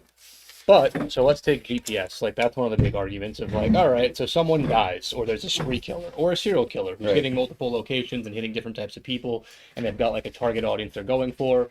And it's like, great, you could use the GPS and the cameras to track them. But, like, statistically speaking, that means you're tracking hundreds and not, if not thousands of GPS, like, tracking numbers. Right. And, like, what if the guy doesn't have a phone? What if he left the phone at home? Yeah. Oh, also cameras. Great. So, like, let's see the last person that this person was with. What if the last person that that person was with wasn't the fucking killer, but the guy across the bar, or the guy who was sitting at the other table at the restaurant, or the guy who just hangs out on the park bench reading the paper, and eventually is like, someone walks by and they're like, that one. You don't know that this person is going to cross their path in front of a camera, or that they're like, think about what was I saying? Like, so there's like whole fucking Travis Scott thing, someone getting injected. They may or not been injected with fentanyl, which I think is a genius way to fucking kill people. Because like you're at a concert and then In all of a Minecraft. sudden, In no, Minecraft. this because this fucking happened. Like this apparently. I mean, again, Allegedly. source like check the sources. I'm just like I saw a thing and was like, that's kind of genius. So like, you're in a crowd of people packed in. Everyone's probably already fucked up. You know what I mean? This is a concert. People are smoking. People are drinking. Even if they're not on hard drugs, no one is fucking paying attention. And people are on hard drugs. And there are people on hard drugs. But you're walking around with a needle, like a needle with what is essentially holding on to fake heroin, right? Or like another form of it. And you just fucking pop someone like in their back. And you just keep going. And you do that to like 20 fucking people. People who don't know what the fuck's going on all of a sudden are passing out. Their friends don't know what they took. You don't know what's going on because you've never done fucking fentanyl, and the person injected you with a dose that could kill you. So if you don't get immediate medical attention, you're fucked. Now, what is the weapon that you used to kill somebody with? Well, it's a needle with fentanyl in it, with a bunch of different And you don't even need that much, like, in the first place. no, with a bunch of Which- different like DNAs on it from blood. That you go to a fucking you go to a city where they have the drop-off banks for heroin addicts to dispose of their needles in a safe way, and you just dispose of it in there. Great. Now the fucking people who are investigating this are going to go find a bunch of what? Heroin needles? Wow, at a heroin needle drop site? What a mountain of fucking evidence. And just by virtue of that needle touching the other needles and being in the same box, Cross-contamination. in this closed location, Yeah. now you have to, like, no, and it is... So like, what do serial killers look like in the modern age? That right there is a calculated like, and it's so easy to get away with it too, because you're in the middle of a crowd. There's like the fucking EMS that are on site are now just trying to deal with overdoses and not having people dying. Yeah, but, like, instead of Anton Chigurh, we now have, like, the fentanyl needle guy. Yeah. Like, because, like, the unfolding darkness that we're not ready for, that's taking shape as we speak, Yeah. instead of Anton Chigurh, we get fentanyl needle guy. And think about fentanyl in general. Like, I'm sure there's other ways of doing this, but I mean, I've told people. Anthrax. Well, I have friends but fentanyl is easy to get your hands on. Right Cyanide. now, you know? Yeah, sure, but like that's hard to get. Alright. I have friends who go out and party, and I'm Oh, like, shut up, Kool-Aider. and I'm like, fucking, like, be careful with those pills you take.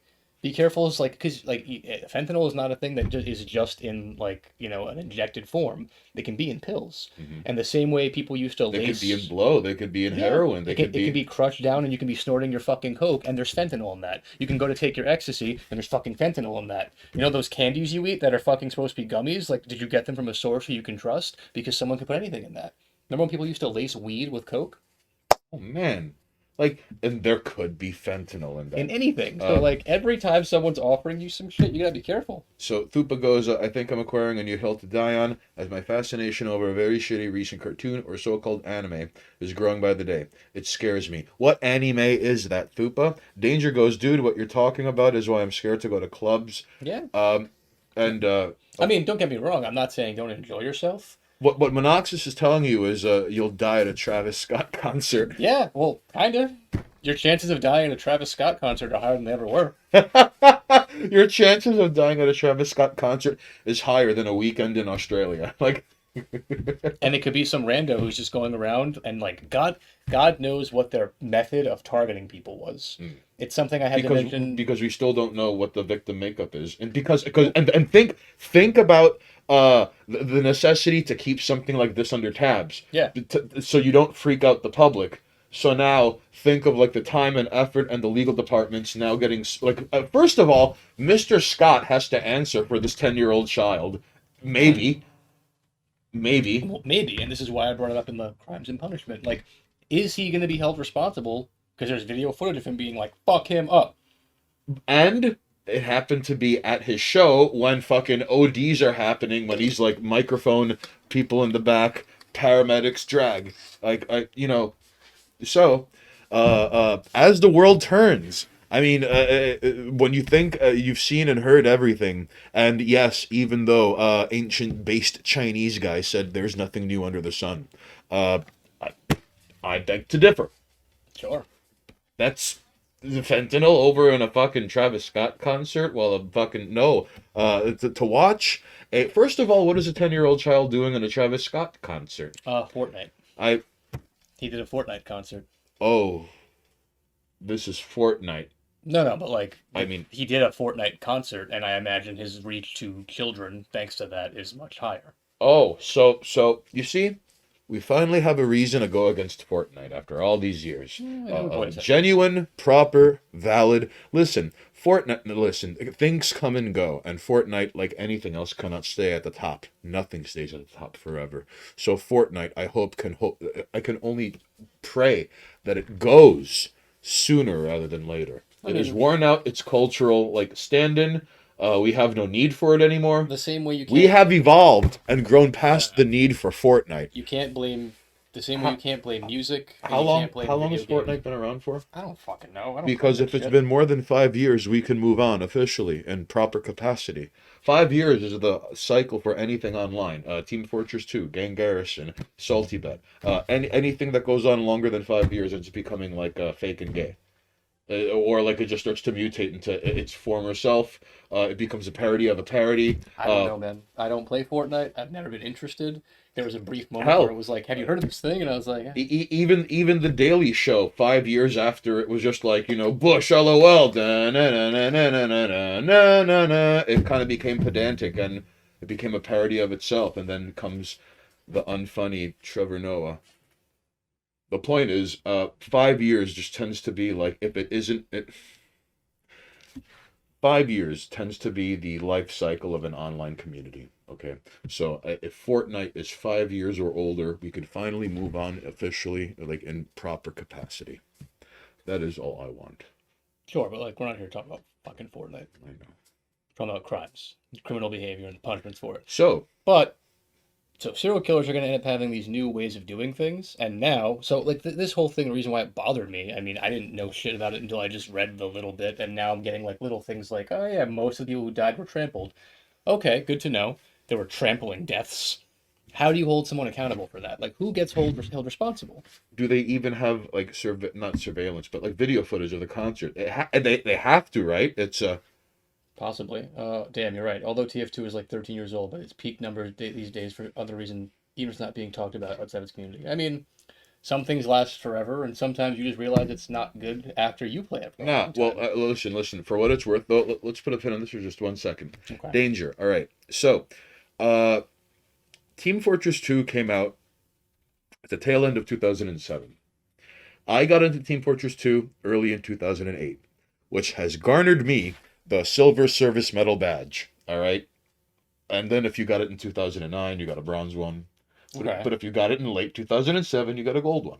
And these are some of the rarest, most coveted because, like, other than Bill's hat, that you only got this because, like, you served. Because you were there. Because you played during a certain time period? Yes. Interesting. So. And by the way, when they opened up person-to-person chat mid-fight, I deeply resented Steam and Valve for that, because in the middle of a fight, it would just be like, da-na, and it would be like so and so wants to trade with you, and you're like, first of all, like what the fuck, and they would be like, how much for the Bills hat? And it's like, do you ever remember me saying selling Bills hat? No. Okay, good, block. Like I'm trying to play a fucking match here. We're trying to fight on the fucking point, and in the middle of da-na, it's like all because I'm wearing the fucking Bills hat, and because it's the only hat that looks good on every class. Okay. You know. Not even counting color edits with paint you could add to the hat on top of, you know what I mean? I never played Team Fortress. All right, but Danger, you know what I mean. So the point is, around the time that they had allowed public person-to-person trade in the middle of a game coincided with Man vs. Machine.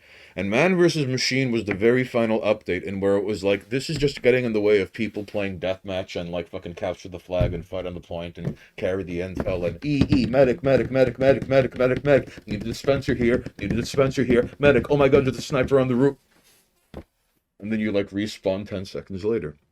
So, Man vs. Machine was just like, it's you and 5 other people, and you go up against waves of like robots, and there's a boss robot, and it's like, this is not what I signed up for. Because, and then prior to this, the game kept updating, and where like every fucking class, okay, the game starts, all right, and I was really fond of playing heavy weapons guy, all right, Okay. because yes, he had because every class is different. He had 300 hit points. He's the slowest character in the game, and he's got a minigun. I'm aware of the system. All right, Yeah. then in the very first update, all right, everyone gets a secondary Hold on, weapon. Danger. Why should he sell it? What's it selling for? All right, listen, everybody gets a secondary weapon update. All right, so for the heavy, rather than having a shotgun, which is kind of like the default like fucking the soldier has it, fucking NG has it, you know. Everyone get a shotgun. Well, the pyro has it. Not everyone, but it's kind of a set standard in the game. So the heavy, he gets a sandwich, and you render yourself vulnerable for like 2.5 seconds, and now you're at full health. And then eventually, if you alternate fire, you could throw the sandwich out. And ideally, you're with a medic, and you and the medic are going through some shit, and the medic is like, oh god, I'm dying! And then you just like right-click the sandwich on him, and then it's like, hell yeah! And then you can continue murdering your opponents, just like without a worry in the world, except snipers and spies. Again, Danger. But what's it selling for? but all right. I gotta know. So, characters that can heal, I'm very partial to, because like in side-scrolling arcade games, that's the closest thing you could get to an extra credit, right? Yeah. So, characters that, so like you now have the, in theory, in close quarters combat, like it's only matched by pyro, but like I could destroy level 3 sentry guns. If you know what you're doing, you can kill a heavy and his medic before they kill you. If you know what you're doing. I'm sure. I'm sure it wasn't the most OP thing ever. Either way, But sure, Grandpa, the sandwich healed him to full health. That's right, Kool-Aider. And then we fought on the point. No one fights on the point anymore. You know, sometimes people used to put teleporters in places that worked. Yeah. But then the game ended up becoming this. The game kept updating where every 6 months I would have to log in to see if I still got it. So it's like, I have no idea what the fucking NG has that's new. It's like, oh my god, portable mini fucking sentry gun, what the fuck is this? Ah! Oh, okay, I could kill this too. Check. Demo Man has new shit. Oh, it's stronger and slower, more fucking reload time. Check, I could kill him. Scout has some shit. I die 20 times. 21st, I got it. Check. I used to play with the Scout. The greatest Scout in the Western Hemisphere is a man going, his name is Mike Tyson? It's Mike Tyson, but with an exclamation point and a question mark at the end of his name. And he would not respond to you if you called him in voice chat unless you went, Mike Tyson? Or you had to type it, the exclamation point and the question mark. Those are the rules. But he is admittedly, what I've seen, the best Scout in the Western Hemisphere. He used to do things, I first met him, and I'm like, fuck is this guy? So we're fighting, and, alright, then like, fighting on the point intensifies, alright? And I'm like, I wonder where the Scout went. And then I feel and see and hear, ping, ping, ping. And I'm like, where the fuck am I getting hit from? And as I'm looking up, ping, ah! He double jumped off the roof onto my head and crouched down and beat me to death. And then, like, scattered off. Listen, man. So, TF2, I don't... So now, okay, can I kill Mike Tyson with the new update? Yes, I can. Alright, Got that off the list. All right. Oh, hydrate. I just See you, did it, but I'll do it Judas. again. Haynes, what does this have to do with what we were talking about? Oh, so just no. Why things become shitty and awful. All right. The 5-year cycle. The 5-year cycle is applicable to Team Fortress 2 because eventually every update turned into the fucking can I take on every new class with the new update and the gear that they have. And then if I can check off all the boxes. And I'm not going to lie, some of them are kind of cool. Like I remember the Pyro had an update where like among the gear, it was a flamethrower that it had 25% less afterburn and it did like slightly less damage, but you could like cycle through your weaponry extra fast. Use the bathroom real quick, Haynes. And that was such a broken, overpowered. You could even quicker switch that out with the Executioner, and then hilarity ensues. And then there was the little shotgun that had like 3 rounds instead of 6, and that had a quicker switch out rate. And then it was pretty ridiculous. The only problem is that if you equipped the hat with all of this, you were 10% faster, but you took 10% more damage from bullets. Is the total bonus of the gas station attendant Team Fortress 2 Pyro layout. And then such things like that you would have to go up against, or at least I wouldn't fight as a heavy weapons guy. And every couple of updates, and hey, there's the new thing, and then we gather up the posse, and then, you know, it's like the Blues Brothers, but like the 7th time in a row, like getting the band back together again. And then we go on the, you know, you practice a little bit, and then you kill Mike Tyson, and then you go out and then you fight Pub Scum. You see if you still got it. And usually you do, and then you forget that there are such things as like demo nights. Fucking demo nights. Fuck that. I mean, anyways. Fighting on the point, I was running Arathai Warbase to not to be efficient for months on end. You disgusting son of a bitch. I wonder how you do in Alterac Valley. You probably held up shit too. TF2 griefing videos are still one of my favorite YouTube video genres because it was... One guy early on figured out how to get sentry guns underneath the ground outside of where people spawned. Hilarity ensued. It was a different time. Kind of like Ventrilo harassment videos. Oh, the updates in TF2 suck. If only they happened. You're a heavy, you can deal with demo nights. Oh, fuck you. Sometimes, not all the time. What a story, Haynes. Hey, the story ain't over, alright? So then all these updates keep culminating, and then there's a general sense of, like, you know, like malaise and discontent. And it's very not pleasant, actually. And then man versus machine happens, and there's no teamwork. And you play man versus machine, and it's like, hey, 2 of you want to be spy, and 2 of you want to be sniper, and we're going to get nothing done. And why? First of all, you have to gamble if you're getting a team or not, and then if you do get a team, do they even know what they're doing? Because like one of the beauties of Team Fortress 2 is how like 2 people working together can like easily defeat 5 people going all willy-nilly Rambo mode on their own. And of course, like in, you know, Street Fighter Third Strike, no matter how good you are at X, Y, or Z, there's always someone at A, B, or C, you know, who is better at you at that. And of course, it all ideally evens out. Which is why you could win matches without a medic. It helps, but you could win matches without a medic if people know what they're doing. I know a sniper who was like really, really good, of course, with the headshots and everything, but he never hesitated to take a body shot. And that always ruined people's day. What are you going to do? Go find a med kit and come back, and now there's one less person on the field helping doing the thing? People get really fucking finicky and nitpicky if you get shot by a sniper and they don't immediately aim for your head. And even if they kill you with that shot, they're like, pick a different weapon. And it's like, it's still, if it's over the fence, it's a home run. Like there's fucking sniper etiquette. And while we're on topic, you know what's crazy? Back in my day, we used to play Day of Defeat. And instead of playing sniper, you would just have jerks with magnificent monastic focus playing the fucking grenadier. And if you zoom in on the sniper, it eventually starts to move because you could only zoom in for so long. But the grenadier just waited, and it was like, you know, like Lincoln's repeater in fucking Fallout 3. Just sat there and waited. Nothing to zoom in on. And the moment you saw a pixel that didn't match the background you've been looking at for the past 9 seconds, you just left click. And that's it. So it's not camping, it's sniping. All right. So anyways, Man versus Machine happens, and I think by then that was the 5-year period, on top of the general malaise, discontent, and I would even go so far as to say dejection, in just low, piss poor quality. I mean, remember when Hey Danger, remember when they gave the Halo out to, it's like, hey, you never used a plugin. You never used a mod. You played the game clean. And that was the first time like Steam like flushed out all the first wave of, like mods and whatever. And not everyone got a Halo. No.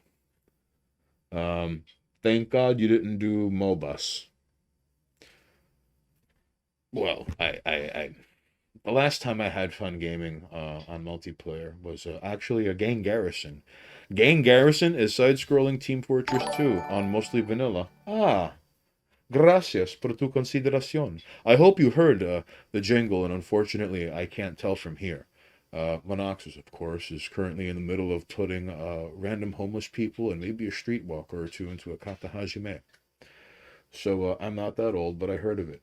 No, but all right, so like Gang Garrison is the best multiplayer Team Fortress 2 based vanilla, you can't blame it on lag, kind of run and gun. Are you still talking about Team Fortress 2? I'm talking about Gang Garrison, which is based off of Team Fortress 2. God damn it, Haynes.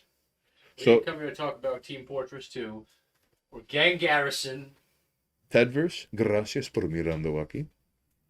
So one thing I wanted to bring up in terms of Monoxus speaking about crime and punishment is there are some states here in these United States where we do have castle doctrine, which evidently that doesn't mean like Monoxus can break into your home, so then like you try to defend yourself, and then like Monoxus guns you down in cold blood and helps himself to like some chicken tenders and a few gins and tonics before like he goes to another home and does it until he's like content and fulfilled, and then like passes out in some person's car across state lines. Wait, I'm the shooter? Yes. The murdering shooter or the home defending shooter? Oh, you're the murdering shooter, and like 7 homes later, you got good and liquored up, and like you take a car instead of just breaking into homes with like with like a revolver, Sure.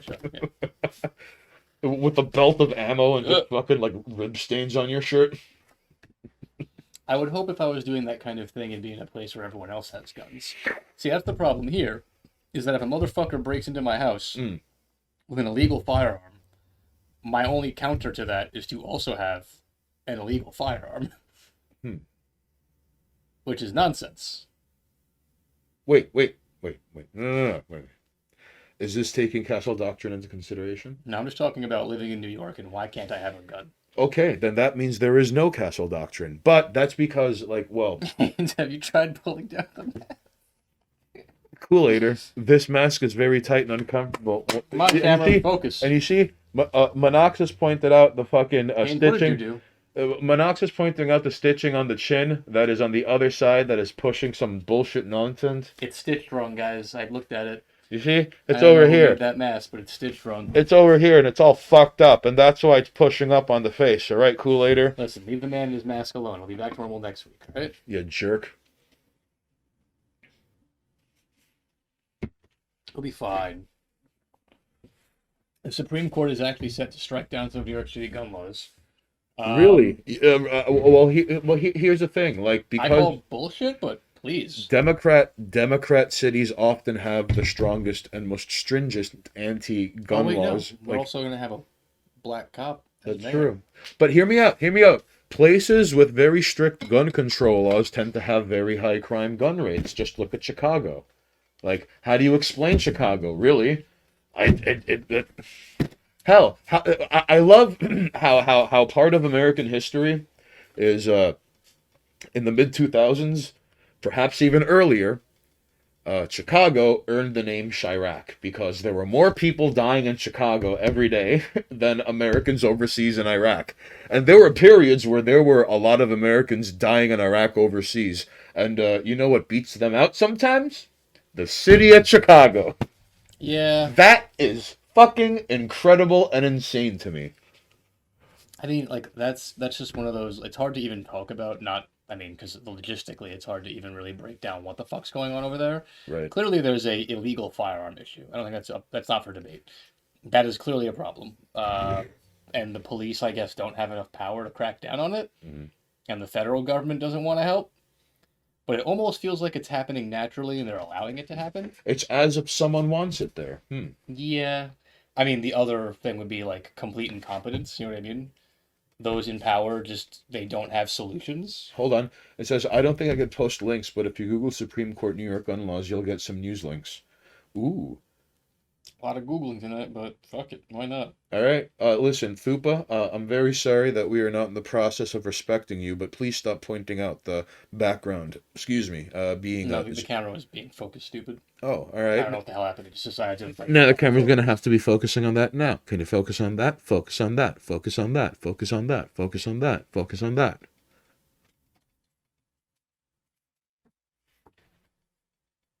You Now have to what? think, Thupa. So like, whereas people don't shoot people here because firearms aren't legal but are extremely hard to get. They're not hard to get here. That's the thing. and by here, first of all, America, but second of all, hell, just fucking. I mean, like, think of it like this, though, right? Most of this country has access to firearms. So then you have these couple of states and certain cities trying to be like, no, you can't have guns. And it's like, the neighbors have guns, and the neighbors' have guns. No. So, you like, just can't have guns. What if I just go over to the neighbors and buy some guns and bring them over here? No! No, you can't just exercise your Second Amendment right. So you have these smaller spots that are like, you can't have those, they're dangerous, you shouldn't have them, but I could go upstate and get a gun. No, you can't just go upstate and buy a gun with money. I could go to, With pure legal tender. I mean, and that's legally buying one. Not to mention, I've met people in my life, like in the place I used to work at.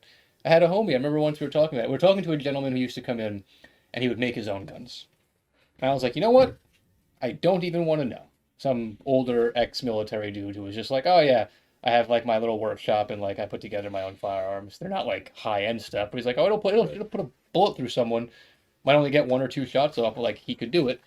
And then my homie was like, if you just want a gun, let me know. And I was like, the fuck do you mean? And he was like, if you ever want a gun, just let me know. I got a couple in my trunk. And I was like, why do you have those? He's like, don't worry about it. There's no serial number. Like, it's not going to come back to anybody, and I'll sell it to you like half price. And I was like, and there you go. They are not hard to get. And now imagine people who want to use them for bad things. You know what I mean? Meanwhile, me sitting there being like, I kind of want to have one, but I kind of also don't want to have this illegal weapon that's going to get me put away and do hard time because I have an illegal firearm. This is true. I mean, like, but in terms of ease of access, all right. I mean, if you don't know someone who has immediate access to one, that is not to say they are one text away from someone going, all right, I'll pull through. And now 20 minutes later, you go for a ride with someone. 10 minutes later, you are parked away somewhere far, far from prying eyes, and you're looking at the trunk of his car. And I'm not, like, I understand that the gun buying scene in a Taxi Driver is a little bit pedantic, but like, if a guy's going to be selling you guns, chances are he also has access to other things he just throwing out there. Like, I imagine, like, in a gym, if you're getting, like, roids from a guy, he probably also has shit like cocaine, Adderall, If not directly, he knows maybe somebody. weed, Yeah. like, you know, oxys, Percocets, If he can get- Klonopins, Yeah. you know, like, it was funny how, like, gun guy's trunk was like 90% guns and then like a couple of shoe boxes, and he was like, that's blow, that's trees, that's pills, and that's the scale. And it's like, he's buying a gun. I was just hanging out with him, and he's like, all right, that one, what kind of trees you got? And he's like, all right, this is what I smoke, and this is what I sell to other people that, like, you know, in nightclubs, and this is what I sell to everyone else. And it was just like the most straightforward, and it was And this came from a guy who, like, 90% of the trunk was gun trunk. Because it was like snub nose revolver, 44. It was like, I didn't know handguns could be that big, really. It was silly. He had a 1911. It was wild. You only see that in like Metal Gear Solid. It's only got 8 rounds. But I digress. All right, Thupa. Thupa says, here's a scenario for you. Let's say you have a gun, you want to rob someone, right? So you pull a gun on them in their flat. Cool. What now? You shoot a gun in an apartment complex. What after that? You can't get away now because that's a gunshot in a place where nobody would be shooting a gun. Wait for the police and SOBR to arrive, with the smallest caliber being AK-47, which will be there momentarily. Here's the thing, and this is just completely. I'm guessing SOBR is either armed response or like the army or the military police. What is the SOBR? Yeah, feel free to explain it. I mean, I just assume because like AK-47 caliber, like okay, at least here, and you've probably seen videos of this shit. I've known a few people who were robbed. A lot of the time, SWAT but hardcore. There you go. A lot of the time, it's more about having the weapon. You know, like someone pulls a gun on you and says, "Give me your shit." Right. The odds of you fighting back are pretty slim. You're at gunpoint, like moving and trying to fight ends up with you getting shot. Most Right. people just respond, they play ball, they're like, here's the stuff, and then that person fucks off. I imagine a vast majority of people, as long as they're not some kind of like psychopath or repeat criminal, they have no intention of actually trying to kill somebody. What they want is for you to comply so they can get the fuck out of there with no issue. Because like you said, gunshot goes off, people are aware of it. Although, depending on where you are, sometimes you hear a gunshot and everyone just acts like they didn't hear a gunshot. Nope. In fact, some people hear a gunshot, and it is not the first time they hear that evening. I mean, things don't happen in a vacuum. Yeah. Sometimes it's just, oh, yeah, that happened. And it's more of a, well, it wasn't me. And it wasn't Right. people that I know. And it didn't happen within, like, I mean, like the guy that when his hideout was being cut off, just solder it back on as they're cutting it. According to Nuclear Circus, handguns are often treated as modified long rifles in most democratic regions. Well, this is true but it depends if you put like modifications on it. But the point is, he is not wrong. And we're like, oh, this is bigger than a 9mm. This is bigger than a 9mm caliber handgun. Therefore, it is a modified. Right? There are like just to crack down on having like things with stopping power. Is what I'm saying. Sure. I mean, realistically, though, as far as, you know, gun laws, criminals go around them. Regardless, they're going to. They're going to get away with having them. And common people, at least here, can't do shit. Can't defend themselves, at least from, you know, gun violence. Unless you're just like, you know, someone pulls a gun on you and you're like, fuck that, I'm fighting back. And I've seen videos of that shit. People be like, get that shit out of my face. And the person's like, I said, give me your money. And they're like, stop that shit. And the person with the gun, not wanting to actually take somebody's life, is in this weird position of like, how do I deal with this? Right. I don't want to shoot them. I just wanted them to comply. And they were just like, stop. I love I'm sure you've seen there's even like gifs of this where like a guy in Texas tried to rob a cell phone store, and 3 separate customers all opened up like Yeah. and just like took care of business. So I'd like to think that to a degree an armed society is a polite society, and Texas is proof of this. All right. Now I'm not saying this will keep up forever throughout the entirety of the 21st century, because one thing that No Country for Old Men teaches us is that, like, you know, once please and thank you are gone, all bets are off, you know? Sure. Like, it's all sounds and wonders, Ed Tom. What does it all mean? The drugs and the money. And, like, really, like, once please and thank you are gone, all bets are off. Look at. I mean, I think it's funny, at least in terms of like, say the name hints. No Say- later. Isn't every gas station worker in your country armed with a claymore? Not to my knowledge. I'd like to think that, like, the Sikh gas station attendants have like fucking they're like sacred like swords and shit, like their scimitars, that like their fucking logo, their symbol, not their logo. That I'm sorry. What? Like their logo. You got it. You know, it's the two fucking swords with the thing in the middle. Come on, one of those. The logo. Nah, I mean, it depends on where you are. People are armed. It's just, I mean, we're talking from the experience of being in the city, and like, I'm sure there are gas station dudes here who have fucking guns on them. They don't give a shit. But like, I don't know. Nikomai, are you a gas jockey? Are you just hanging out with a fucking flamethrower underneath the table if anybody tries to make a move for it? Has anyone fucked with you like in RoboCop? Were you just doing geometry? I've seen far too many people in American gas station dudes pulling Zweihanders on robbers. Yeah, I don't know about that.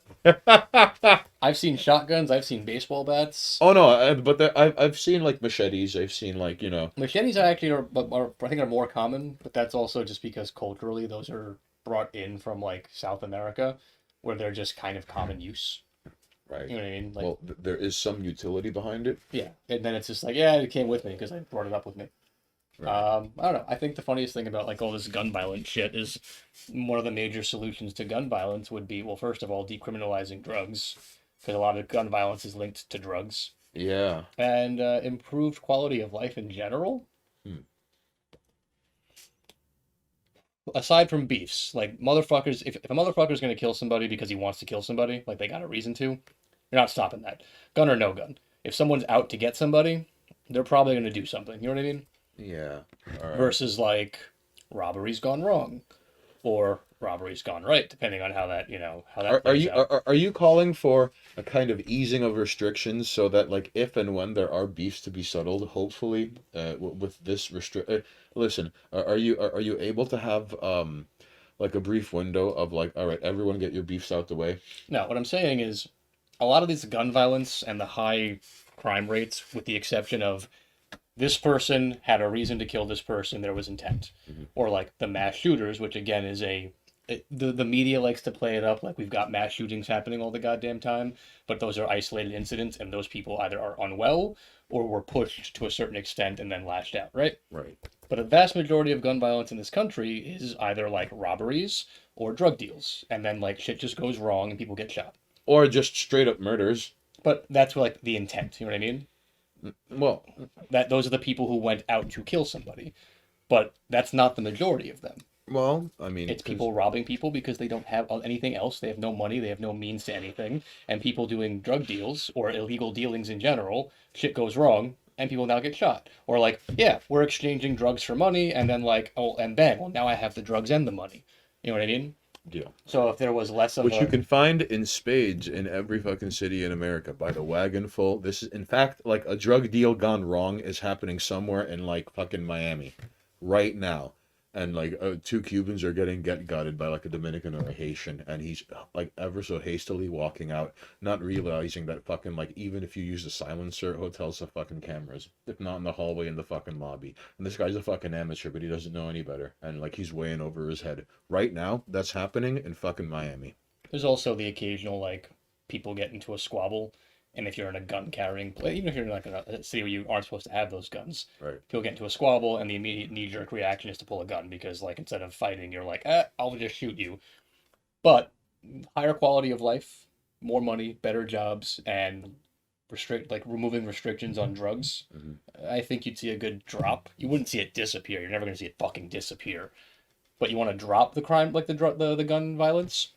Give people a better quality of life and get rid of all these restrictions on drugs so they can make a career out of that kind of thing. You're still going to get the motherfuckers going out and being like, nah, I'm here to kill you on purpose, and someone pushes somebody and they're like, yo, what's up, you want to go? And it's like, yeah, you want to go? And then one just is like, yeah, we're going now, bang bang, like, instead of actually like throwing down. Right. And again, I don't think there's much you can do about. And now he went. I don't think you can stop the mass shooters, to be honest. So long as weapons exist, there will be people who decide, I'm killing a bunch of people today. And here you have it here first, all right? At twitch.tv/Minoxus, perhaps we are considering that Mars and the church bells of Mars continue to cling and rang all throughout the land with every buck and everybody that falls in a fucking gas station or a parking spot somewhere from sea to shining sea. The bells of Mars continue to ring. with every use of the Second Amendment, ill-gotten or not, in a city or in a trailer park or even in happening in somebody's bedroom in a 14-story condo just meant for them and their foreign national shithead friends, less than an hour away from here by train into the city. All right. So thank you. Blame Mars. And if you don't like Mars, be prepared to tell Mars why you hate America. Why haven't you followed? You watching on twitch.tv/Minoxus. Most Right. gun crime where I'm at is meth heads stealing copper from other meth heads. I would mark that up to like drug related. All right. Well, no, well, yes. Yes. All right. And if it wasn't for that cheap Midwestern speed trafficked in by either biker gangs or, perhaps manufactured by the government itself, Possibly. stranger things have happened. Sure. I don't know. People be shooting people. That's right, About it. government. Also, like, if you took away, like, let's say they actually pushed and were like, we're going to get rid of, like, automated weapons and large caliber weaponry, and we're going to minimize as much as humanly possible the trade of it. You think that these people who are like, I'm going to go out and kill a bunch of people at a church, aren't just going to make a pipe bomb? They'll find a way to do it. All right. A psychopath with a knife can kill a couple of people before getting taken down. Right. Oh, I don't know if you saw this. This does count as current events. In Japan, a guy like dressed as a Joker, he stabbed like 15 people. I don't know how many died or how many were injured. I think more. The point is, Was that real? yes, and he lit a fire on the train, and it was in Tokyo. I thought I saw pictures and was like, no way, that was real. That was real. All right, so there you go. You take away guns. Guy with a knife. In fact, if memory serves me correctly, one of the people listed in episode 4 of Ghost Jail was a guy in Osaka who, like, with a knife, killed like 8 people, wounded like 20 something before being got. And knife. Yeah, that's it. That's it. It's not foolproof. Like, it doesn't. No, not at all. That's having to like. That's kind of like, oh yeah, well, there are no guns, and what do they have? Like, that's having to concede. You have to give up a few people before you get to this guy. It's sad, really. Yeah, if they know what they're doing, they're just going for killing blows with a knife. Like, you could maim someone with one stab. If you know where you're targeting, one stab is all it takes, and you just let them bleed out. And if no one gets there in time, like, as many people as you're stabbing before the ambulance shows up, and if the ambulance shows up and no one's taking out the guy with the knife, he can just sit there and be like, nope, no, you can't stop me. How about, hey, how about no? Yeah, back up. I'll stab you too. So, no, hang on. Hold on. First of all, Danger goes, do people have machete holsters? It depends on the culture, and it depends on if they bought the machete with the machete holster. Thupa goes, damn, my dreams of crusading gas stationers are crushed. How could this day be more disappointing? Oh, it just gets worse. Danger goes, or, some shootings on random people. Well, I can neither confirm nor deny these allegations. Coolator goes, good old-fashioned CIA prodded incel shootings. And, well, listen, I mean, a lot of them are false flags. Allegedly, all right? Nagumi goes, most gun crime where I'm at is meth heads stealing. Right. Oh, but still, like, it should be noted that, like, some of those abandoned buildings, if no one is claiming them, that's just a surplus of copper wiring, but I don't want to get into squatters' rights. Thupa goes, no, I'm annoyed. Why not? That's crimes and punishments. I'm no expert on squatters' rights, That's perhaps, all right? I don't. That's fair. So, listen, I did not post anything. I am in Twitter jail, all right, Thupa? So you You definitely posted a video of 2 guys outside that pizzeria near Penn Station knife fighting. Oh, yeah. Okay. That was before I got thrown in a gay Twitter jail. Which was interesting because that was like the beginning of the day, and then like at a pizzeria, these guys are just, and then knives. It's not even lunchtime, and you could clearly tell right out the gate that someone's dripping, that this is no good, and then it spills out, and there you have it. All right, so Thupa, you win this round. Danger goes, most gun crime in England is somewhere I don't know. It's like all the city-dwelling gun holders are knife wielders, except it's mostly gang violence. Okay, well, I mean, like, England has a reputation of very hard men in their own word. Like, for example, for a period of time, there was a man by the name of the governor. What the fuck was this guy's name? He was this, like... Get out of here, fly. He was this, like, unbeaten, unlicensed boxer. Damn it. You know his name, Danger. He played Barry the Baptist in Duncan Ferguson. No, he played Barry the Baptist in Lock, Stock, and Two Smoking Barrels. Anyways, Come on, camera. Work with us. This guy. Also, Thupa, I mean, like... No one can claim to have beaten this guy in a one-on-one fight. And according to legend, Larry... Not... Okay, I know you're trying, alright? I know you're trying to... No, he played Barry the Baptist in Lock, Stock, and Two Smoking Barrels. One of Neil Armstrong. Oh, alright. Alright, Duncan Ferguson. The point is, alright, one time in the 80s, they were like, alright, like, the best fighter that, like, the Sicilian Mafia has in New York City, like, this fucking 6'7" giant, we'll put him up against, like, your guy. So a guy somewhere in England is like, alright, 2 days later, he's there and he fights the guy, and he beats him in 2 minutes. In the process, he breaks both of his wrists. His nose is broken. He is a fucking mess. Like, he's like, I was worried the orbital socket on my right eye was, like, broken because, like, we opened the match and, like, I tried to get a hold of him and he just, like, came down with me with an elbow. And he was like, I was worried. So, Imagine being baptized in space. He with... You know what? That's gonna happen. And he said, he said, like, even that late in his life, he was like, you know, you don't realize what you take for granted until you lose it. Because now, like, it was so hard to get my wallet, to open my passport, and to carry my luggage with broken wrists and hands that don't work for me. He was like, I've been hurt before. This isn't the end of the world, but, like, I don't have time to go to a hospital. When I land off the plane, I'll get my hands taken, like, a look at. And, like, at the time, he had also given up drinking, so he's like, I don't want to take aspirin for this. I don't want anything to do. He was the hardest man on the planet. No one could have claimed, because in the ring it was unlicensed, and then in England there's a term called on the cobbles, which means, like, no rules, you two keep going at it until one of you, that's it. And he was undefeated on the cobbles. Sure, but, like, that's Right. that's a different kind of person, though. Right. They're not all built like that.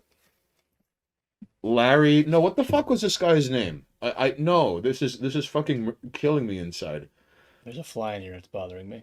The point is, they're not all tough. They're not all built like that anywhere. You know what I mean? We have people here, fucking tough lords, but depends on like we have the hood rats who, some of those motherfuckers will. Harry Potter, fuck you, dude. They'll go down. They'll go down swinging. They don't give a shit. They will fuck people up. Oh no, and imagine, like, that is kind of a ridiculous. The only other person I know of who's like, no one can ever say they beat me in a fight. The only person who could say that and have perfect reputation, well, I mean, like Rocky Marciano, but that's more of a professional boxer. Yeah, you mean like street fighting? Because technically, like Mayweather, right? Well, all right. Like that dude has a perfect record. There's what's his face? I don't think, like, not even Bruce Lee could say he never lost a fight. But the point is, I think his fan base would argue they never lost. Maybe. His fans would be like, no, he was the perfect fighter. But the only person I think can ever lay claim, Marco Huas, like, who won UFC 8. No, UFC 7. His TLDR, there was a guy named Marco Huas, which is funny because Huas and Bibbidi Bobbidi, Brazil Portuguese means, like, street or road. I believe you've told this, but yes. All right, so TLDR, I'm dragging all of you through this again. No. No, just the minute version, all right? So, like, he developed his own fighting system where he just trained in, like, kickboxing for 2-3 years, became the Brazilian heavyweight champion of kickboxing, took what he needed. They needed the same thing with Muay Thai. And then, like, he had been grappling, like, also the whole time, and then he fights this guy named Pinduka, who's this giant dude who's excellent at Brazilian Jiu-Jitsu, gets him into a draw. Either a lot of money was on the match, or it was fixed, or no one knows, but he fucked things up, so he gets blackballed. He's blacklisted. He's not allowed to, like, fight competitively anywhere. So he's like, I'll fight anywhere, anyone, anytime.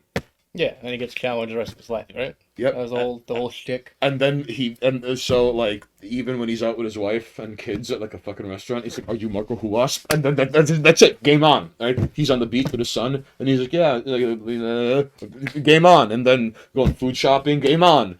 He's on his way to work, game on. And then, like, he enters UFC 7 and wins. Yeah, fair enough.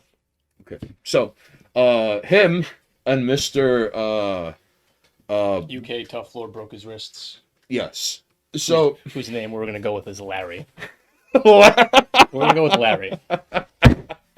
fuck is this guy? No, this is. No, I'm not looking it up.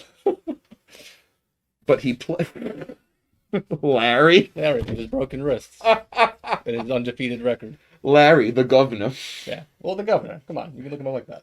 All right. Anyway, Ains, we got a couple. In fact, I want you to talk about.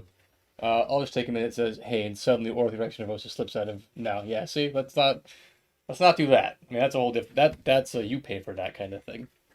So there are shirts, right?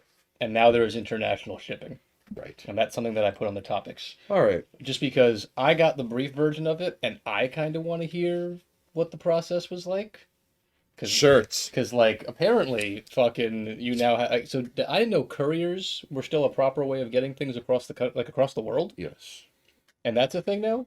Well, that is still a thing on a local, state, national, and Sure. international level. And you have couriers now. Yes. So, for all you who aren't in the States, yeah, shirts are available. So we're working on getting international shipping ready, and what we had to do is we had to figure out. Now, mind you, aside from all of this, when we had to find out the hard way that, like, when you ship things overseas, you also have to declare value Yeah. for Okay. customs, all right? Which is something we had to look into and, like, do research on, and that is a whole. But the point is, Did they explain why you have to do that? it's customs. I mean, you would have to do that either way if you're let's say you go to fucking Japan and you come back, and you would have to declare, like, shit you bought. Yeah. So I don't presumably fucking travel. it works the fucking same way.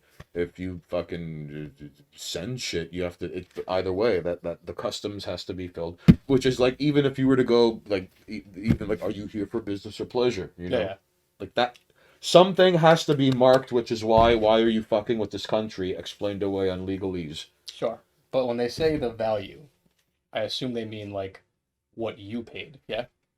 What they paid, I believe. So it's there what the person buying is paying. I mean, why the fuck are you sending this person in another country? Blah blah blah blah blah blah. You Okay, know? fair enough. Because, like, it was like, because I'm not a relative. Yeah. I'm not just some friend. I'm just, because money was exchanged for this. You're on a watch list, is what you're saying. So You're sending people. because I had looked up Black Facula, I am now on several new lists. No. You send out lightweight packages to people who may or may not be on other watch lists. En masse. But, like, it also turns out that the package is just a T-shirt and, like, a little pamphlet, and maybe some flyers. And that's basically it. But I and guarantee maybe a letter. Yeah, but there's, like, some regulatory body who's like, this guy is sending something to this guy. Is that guy he's sending it to on a list? Yeah. Is this guy on a list? Yeah. I wonder. Do you think your packages are Jenkins, run this man through everything. How many packages do you think of yours are going to get opened, like, somewhere along the chain, just to, like, check it and, like, what's in here? Probably all of them. I hope they do, because all they're going to be finding are just shirts and copies of Cars and Women.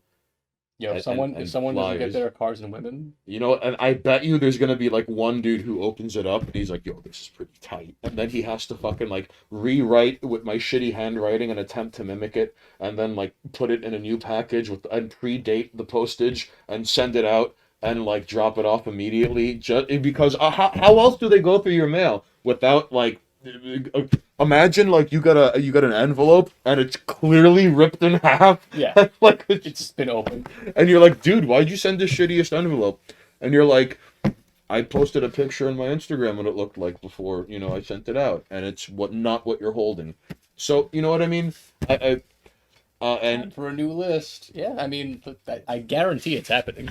even Someone that you sent a package to, Mhm. maybe not the folks that are currently in chat, but someone that you've sent a package to, if not even during the Super Predator, like, era, oh yeah, someone was on a list, beyond a shadow of a doubt. and Oh, then there was an exchange of packages, and someone was like, watch them. I want to be on every. They're sending things to each other. Oh my goodness. Right, and by virtue of getting the birthday package that Nuclear Circus sent me, like, I'm gonna use those we still have to use the Krispy Kreme A coupons. Krispy Kreme just opened. So then we're gonna use the Krispy Kreme coupons, and they're like, how the hell did these redeemable coupons that were given along the Pacific Northwest like section of our like national eatery? What are they doing, sir? It turns out he was on a list with this other person on a list, and the man who sent it to him is also on a list. Jenkins, run that man through everything. And then like Nuclear Circus is just gonna be like riding his bike, na, na, na, na, na, na, na. And then you're gonna see like black helicopters and drones coming out like from the distance. You're gonna yank him off, put him in a van. Who is he? What do you know about the shirts? Like, Wait, that's actually a good shirt, man. That's a pretty good shirt commercial. It's on a bike, bag over the head, screeching, and then it's like light. What's going on? We know the shirts. just tell us what you know about the shirts. Shirts. Just like screaming, like. Yeah, exactly. Who sold you that shirt? There's like dudes in the back, all wearing suits, not just uninvolved with this violent exchange. Crispy list. There you go. Crispy. I want my government secret service to call up yours and be like, "You heard those Polish secret police discussing that motherfucker in our charge? How can somebody be into so much weird porn? I don't want about your weird porn stuff, man."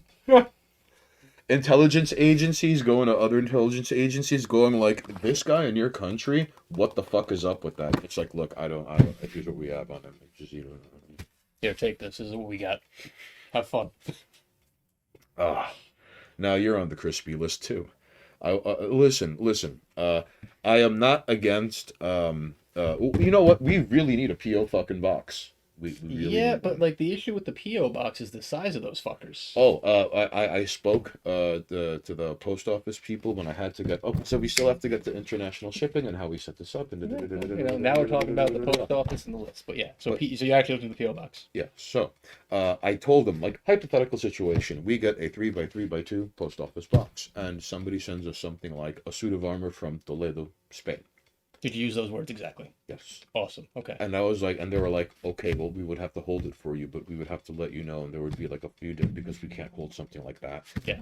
And I was like, okay, if it was a book, and it was like probably longer, because like they only have so much space Yeah. So to hold for indeterminate amount like of mail within the gray area of you're paying for our services. Yeah. So at the bare minimum, we have to consider your shit. Yeah, we'll hold on to it, but only for so long. But they'll also give you a heads up and be like, you received a package, it doesn't fit in the PO box, Yes. so we're holding it. You need to come get it now, or like within the next few days. Right, and so like presumably this means that if it was something like junk food from overseas, it would have a longer shelf life, and I would have more time to get it than if somebody sent like someone sent you a box of ornate like fucking machetes with machete holsters. I would probably have to get that and just be like, oh, okay, thank you, and then be put on 7 more lists. I mean, technically, they can't check what's in there, right? Oh, of course they can. Last time I went to the post office, I saw the postal police. That was the first time in my life I ever saw the postal police in the fucking post office. Interesting. Have fun explaining that shit when someone sends you a machete in the mail. I don't. Or drugs. Because that's going to happen. Oh my god. How do you know? Because that's going to happen. I'd like to see them try. I mean, they'll figure it out. There are people, like, listen, we're over here, we have a hard time doing that. We have people outside of this country who could probably get away with some really stupid shit in their mail. And the hard part will be once it gets here, that's when it's going to start having, like, the police, like... But that's also, you know, like, oh, well, it was being sent to this guy in New York. And then you get a phone call. And it's like, yeah, so we have a package? Yeah? Where is it? Oh, I just got over the border, but, So here's the thing. So evidently... Someone was sending you a gun. And in the gun, there was cocaine. Like, so you know anything about this? Nope. No, I do not. In the gun, in each chamber, was just like baggies of coke. Yeah. I need a 718 TV donut. What would it be? Ooh, now I'm very, very... Coke gun, pug. All right, I'm very... All right, we have to think about that.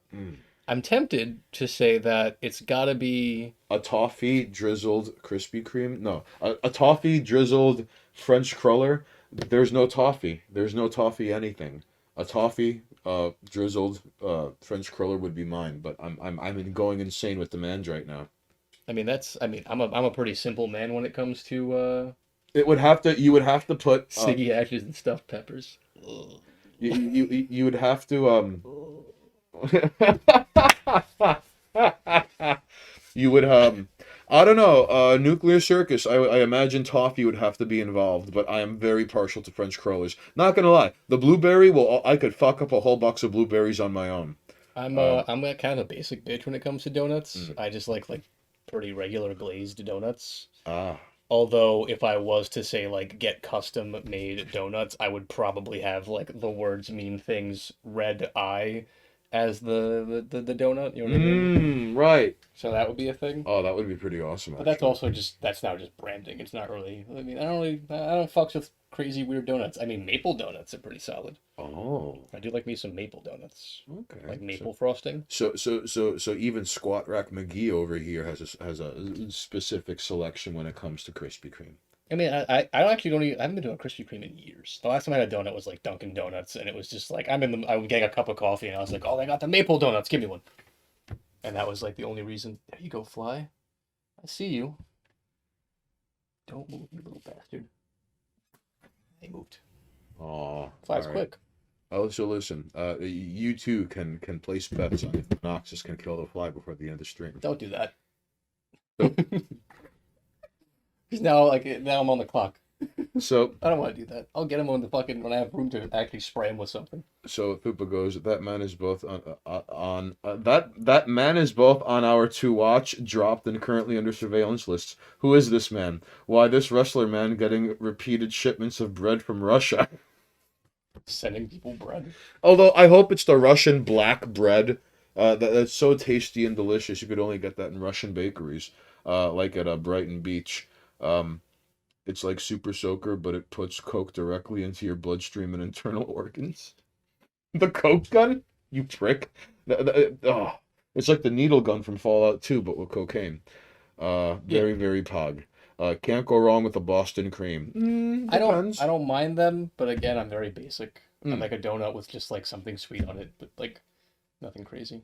Well, I mean, for me, I'd have to be in the mood for a Boston cream, and it's not something I go out of my way for. But when I am, I don't like biting into things and having an explosion of cream come out of them. True. Oh, but it's not so much an explosion, but it's filling. When it comes to Danishes, it's a different thing, right? I mean, I don't fuck with Danishes either. Really? Never really got into them. What about muffins? Muffins, like a breakfast muffin, maybe. Like a homemade blueberry muffin. Sure.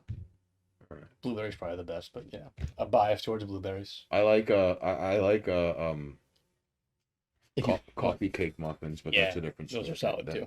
It's kind of hard. That's not that. If you shine a red light on a fly in a dark room, they won't notice a thing when you slowly crush them. Really? Nikumai evidently has experience in eradicating the insect world, probably wielding the insect crush from Lufia too. I'm interested. What is there science behind this? Bread in a can. Coolator? Please send bread. Please send bread in a can. Thupa Thieber goes, but the can is opened and then taped back shut. Inside it's just a loaf of normal bread that has been shoved inside. All right, look, Norm Macdonald explaining the joke. No, I'm kidding. He's, you know what? Imagine somebody mails us bread in a can, and like the postal police goes through it, and then they just have to like sloppily stuff the bread back in the can, and you just see tape. Listen, man, and it's not even fitting. You send us bread in a can, I will eat that shit on stream. But in terms of international shipping, one thing that was necessary to figure out in all of this is how AFDH and I had figured out that there are couriers that can take and bring things from I want to get a red light. I gotta test that out. From really? I don't know if there's any science behind that, but I'm being baited into getting a laser pointer here and like hitting a fly with a laser pointer in the dark and just being like, don't move. Here at twitch.tv/Monoxus, we do the real things for science. All right. In fact, Monoxus has more of a credibility and background in science than Bill Nye, the mechanical engineer for Boeing guy, and Neil, not an actual astrophysicist. All right, deGrasse Tyson. Monoxus. In fact, Monoxus has more science credibility than Tim Dan the Science Man. aka Dolph Lundgren, who has like a master's degree in chemistry. Yeah. Even he has more of a science authority on science than Bill Nye, the mechanical engineer for Boeing guy. As long as it's about chemistry. Right. As long, I mean, but that's a science. Right, but you know. I mean, I'm not getting into the engineering isn't a science argument, but I mean like hard science and like lab coat and, you know. What do you mean? You can't be an engineer who hangs out with scientists and then declare yourself a knowledgeable person? No. Being a TV host doesn't make you a scientist? That leads to turf wars like Even if the Sharks and TV Jets host- and fucking West Side Wait, wait, Story. wait. So you're telling me that if I was a TV host and I called myself Science Man, Yeah. that does not make me an authority on science? Oh, well, I'm the Science Man. I mean, well, I'm not a doctor, but I play one on TV. Yeah, I'm the Science Man on TV, therefore I'm the Science Man. Tim Dan the Science Man. Tim. I think that counts. He's the science guy, dude. You can't. I mean, Science Man. I don't know who you're talking I'm about. just talking about Bill Nye, all right? Who? Tim Dan? Yeah, but as far as the astrophysicist thing, like I don't know how true that is, but like I don't know. He's got a degree in something. Right, but he has not published a paper in his field for decades. He is simply the administrator of the Haydn Planetarium. He cannot publish a paper when he's busy telling you about how the world works in your life. He's busy. Like Tim Dan the Science Man? No, this is different. This man is just intruding himself into people's Oh tweets no! and being like, "You are wrong because reason." The press is all too eager to make him the most interesting man in science who happens to be black, even though there are black scientists who are furthering their fields of research. But Haynes, haven't you seen the memes? But Haynes, he figured out that if you stand in Manhattan in a certain place, you can watch the sun go down and up. Did you know that this man, if that's what you want to call him, is also responsible for Plato not being a planet? You said Plato? I mean, Pluto.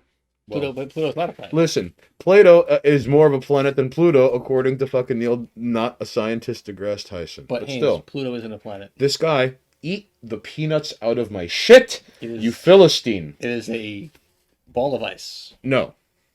And, Pluto? And science people said it's not a planet.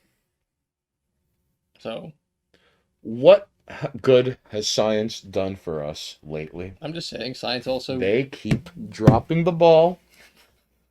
And the last straw was saying Pluto is not a planet, all right? That was the last straw? For me. For you. That was the last straw. That was the very last straw. I since then, I have not taken anything science has said on face value. So you don't trust the science, Haynes? There's a lot... Are you trying to tell me that just because I identify as something, that does not make me the thing I identify as? I think what I'm trying to tell you is that Pluto... You think that a giant ball of ice is a planet? Calling a planet something other than a planet doesn't make it any less of a planet, okay? I don't know, man. I think technically the term planet was made up. All right, listen. There really is no such thing as a planet. We decided that's what we're going to call things. How All do right. you know what the planets want to be called? What if the planets identify as like comets or asteroids? Then what, you bigot? All right. I'm not saying that like Pluto is some sort of like perfect unicorn that everyone got along with and was just like that. Everyone got along with Pluto and Pluto. I'm not saying that. All right. Sure. But Pluto is a planet.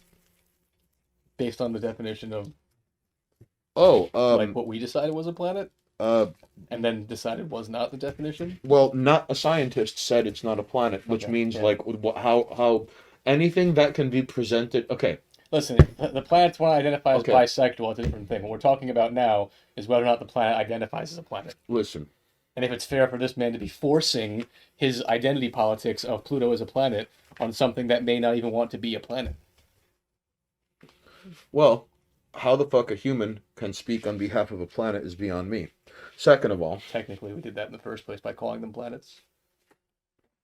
they were okay, but then what else do you call that like a series of classical music, The Planets by Gustav Holst? If it wasn't for that, we wouldn't have had the Emperor's March in a Star Wars. Language isn't real.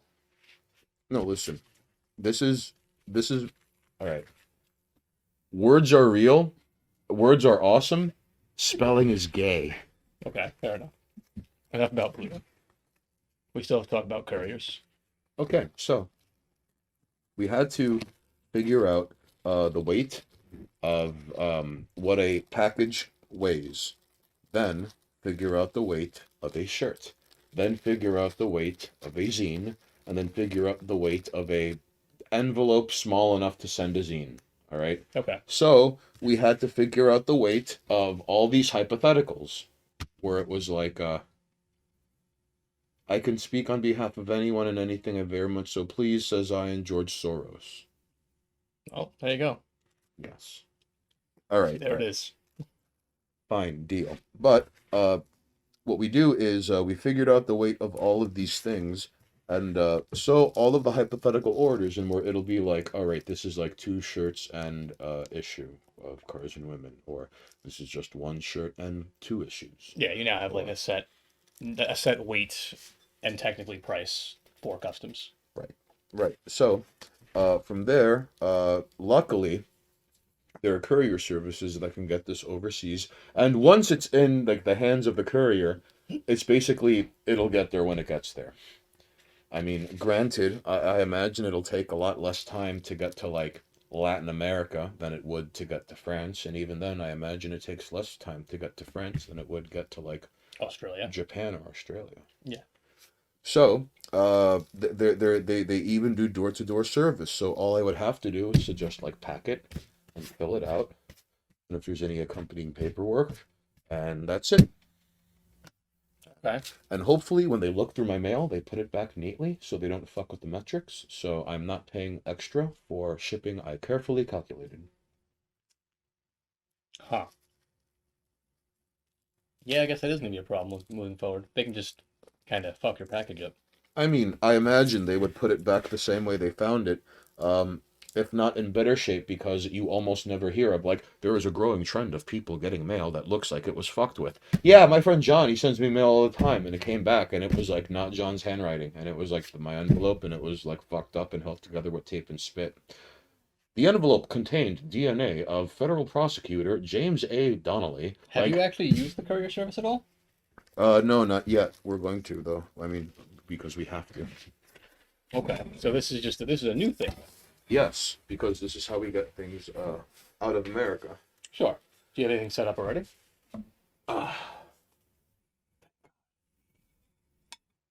fucking mask.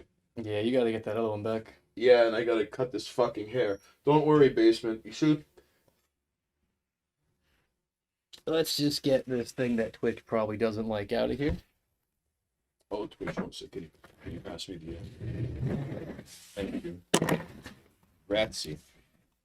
So, now that we have the weight figured out for all of the hypothetical scenarios, because, like, realistically speaking, it has to be done by weight. Anything more than 2 shirts, even if it's like 3 issues of the zine or 4, it doesn't matter. Once it's more than 2 shirts, it has to be a box.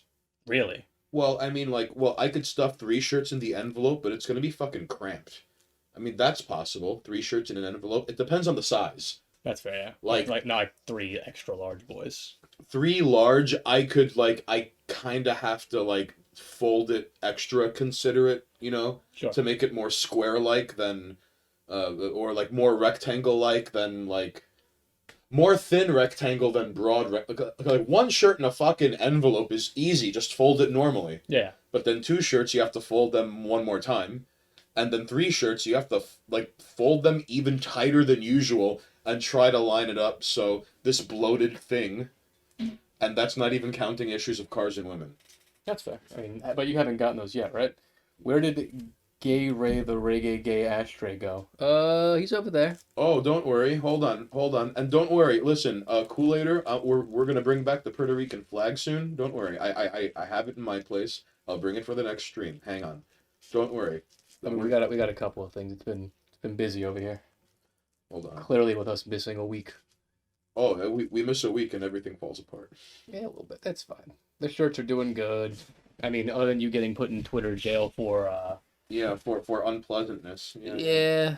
for being a jerk on Twitter. No, these you know what? It's not the first time it happened. Yeah. So I really appreciate Kool-Aiders rest in peace post. Again, press F in chat. Do not press F. I remember ordering a pair of headphones from China. Hey, why did that not? Thank you, Mayo Monkey, for the follow. Hey, Mayo Monkey, thank you for doing your part. I don't know why the chat didn't scroll for me. There we go. Words mean things sounds kind of sus, bro. I mean, we were just talking about how language is made up anyway, so. Hey, listen. For the longest time, society dictated language. Now there are people who feel that language dictates society, and that is not the problem, but a problem. Why shit's all silly out there. I mean, and realistically speaking, on a low grammatical interpersonal level, words are cool. Spelling is gay. Like I'm even with typos. If you convey something that even with a typo makes sense, it makes sense. Do they consider the weight of the anthrax for the international shipping? Have you tested this yet? No and yes. So, no, you have not tested it. Yes, they do consider the weight. Or the other way around. The other way. Hold on. I want to make sure Kool-Aid. Hey, yeah. There's your guy. He's gonna get keyed out a little bit. I mean, that would be an interesting one. Just putting then again, that'll also get you put on yet another list if you just start throwing powders into your envelopes and hoping to get that no one questions anything. Hold on, we're just gonna move him up a little closer so I have room to read the chat. Okay. Thupa goes. Well, yeah, I was about to read that, the whole headphones thing. Oh, excuse me. I remember ordering a pair of headphones from China in the very beginning of the pandemic. My package arrived next day after I formed the order. As I was going to the local postal service place, the only thing I could think of was that getting viral and anthrax was totally worth it if my headphones are in them. I don't know about that. Although next day is pretty solid. That's an Amazon shit. From China, though, I guess. Then again, pre-pandemic, we didn't have all these fucking disruptions and issues with things being sent. Okay, Thupa, I'm curious. Did you order the headphones because for the sole purpose of doing like computer stuff? Were you just listening to music? What were the headphones for? Was it a headset? What is your deal?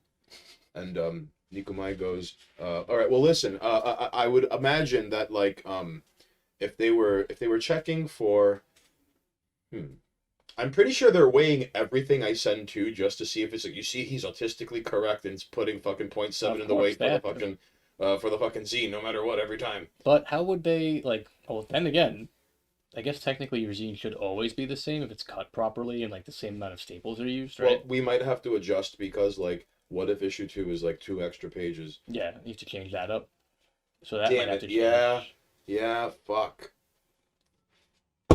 I mean, every time you, that's what I'm saying, because those, even the shirts, like, I guess technically they could always have like a small margin of error depending on how the shirt is Well, made. that's why the small margin of error we took into consideration, so we weighed an extra large shirt. So to give as much of an margin of error in the shirt weight department. Yeah. Because it is so much, I guess, better to deal with than like overestimating the weight and the cost and the postage because they'll never send mail because you sent less than necessary postage, and they'll never not send mail because you paid more than necessary postage. Yeah. Like you know. No, yeah, I got you.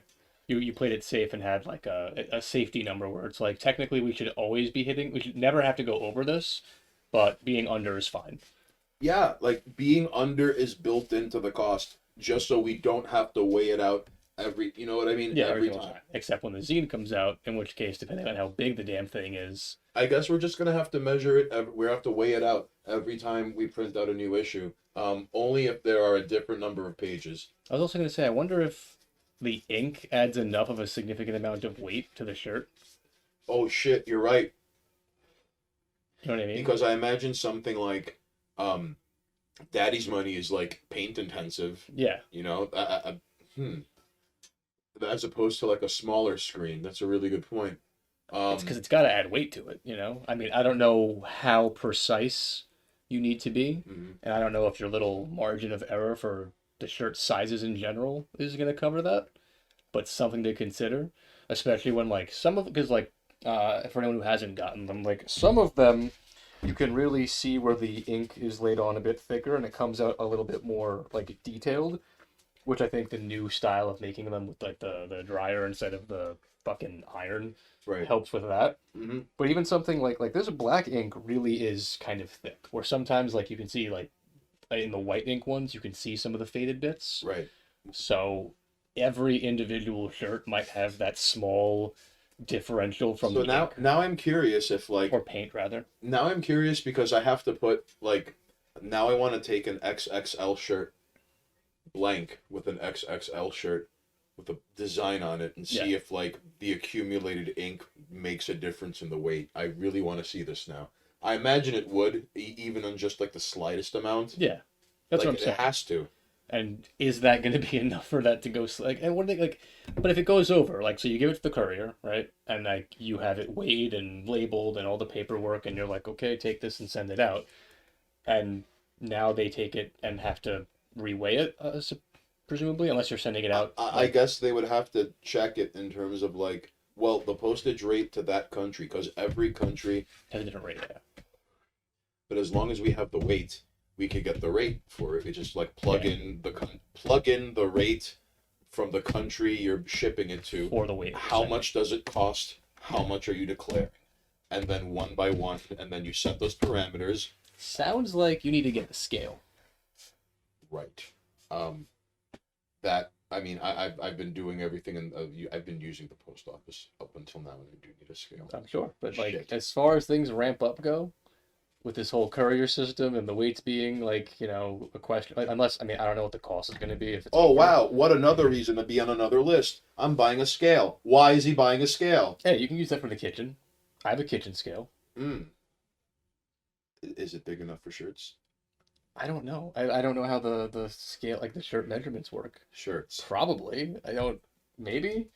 Let's see. Thuba says I lost one from my Bluetooth wireless headset and I really liked them, so I reordered another pair. Yeah, done that. By the way, I showed my respect Thoops joke to my friend on here and the origins thereof. He laughed at it a little too hard, then took that image, cropped it, edited it, and now my face is on a couple of the bus stops here. I think I might be on a list now. That sounds like a you problem. Although you putting up flyers also probably put us on lists. I imagine. Thupa, can you do me a favor? Can you please take pictures of that? That's the marketing I wish I had in my neck of the woods when I put up flyers. I get holy shit. That is, please take pictures of such a beautiful thing. I want to respect Thoops. That will soon be burnt and a thing up and running. All right, we have to finish taking pictures of the rest of these delightful goods soon available at queenstrash.com. What are the new ones? Daddy's Money, King COVID, and Cars and Women. oh right, the Cars and Women one. Duh, obviously. Shirts. Yeah, you go buy a shirt. Have you bought a shirt yet? No. Wait, don't buy a shirt yet. There's a new one coming out. Then go buy a shirt. Also, if you're from overseas, wait a little while, and then we'll figure out international shipping, and then we'll give you those shirts. See, that's what I wanted to ask. So obviously the shop is gonna have its own. Is the shop gonna have its own like we have to calculate the price for you situation? Oh, no, it's gonna be like Or like overseas, like you have to reach out to this contact. No. What we want to do is like you put in your order, and you select the country you're ordering it from. Yeah. And the combined total weight factored into the postage and the international shipping, quarrying. And you want it to be automated on the site. Right, which is why we're having the weight. Yeah. And the envelope, the zine, the envelope, and shirt weight. So taking all that into consideration. Bought a Shirley Jam. You can always buy more shirts. I mean, you got a shirt, you got a shirt. There will always be more designs. In fact, I'm not mistaken, I think this up here is eventually going to be a shirt. Although I don't know if, part of me feels like that's a little bit tricky because you kind of want that one to look as is, you know what I mean? Right, and then... So it might be like multiple passes. And I imagine we would have to adjust the price because in the United States, it was like the reason we have it listed at 40 is because it's like, all right, first of all, PayPal has to get their cut, and then there's like, first of all, shipping, because even if you go on a website and it's like, hey, $30 for a shirt, then tax plus PayPal plus the shipping cost, it comes out to 40 and change, if not more than 40. So we're just covering all of our bases where it's like PayPal guaranteed shipping no matter what, because like Yeah. it doesn't matter if you order like one shirt or three shirts or more. It's gonna and like I never want to have to cram four shirts into a fucking envelope ever again. And I was so lucky they were all like mediums. I was like I never want to do that again. It was not easy. Fair enough. But no. So that's why it's like $40 American, for like free shipping United States. But I suppose it would have to be like 30 plus the international nonsense, because no, like it's that we're replacing we're replacing the $10 for some fucking something else. I don't know. We'll figure it out. All right. See, because the question is why I'm like, all right, I like hearing these things. All right. I also think it's fascinating that, again, a courier service of all things was the ultimate solution to how do we get things overseas. Well, the reason for this is because there are bare minimum fees that Oh, no, I know. apply whenever you're dealing with like the post office, DH, and you can't even get a direct fucking UPS quote, because every single UPS location has its own rates, because they're all each an independent. That's just UPS. Of course, the post office has its own general uniform shit. I don't even know about FedEx because they gave up after UPS, because it was like bare minimum to get into Canada, 20 something bucks. If it's just like an envelope, and if it's a box, bare minimum 40 something bucks. Fuck's That's just sake. Canada.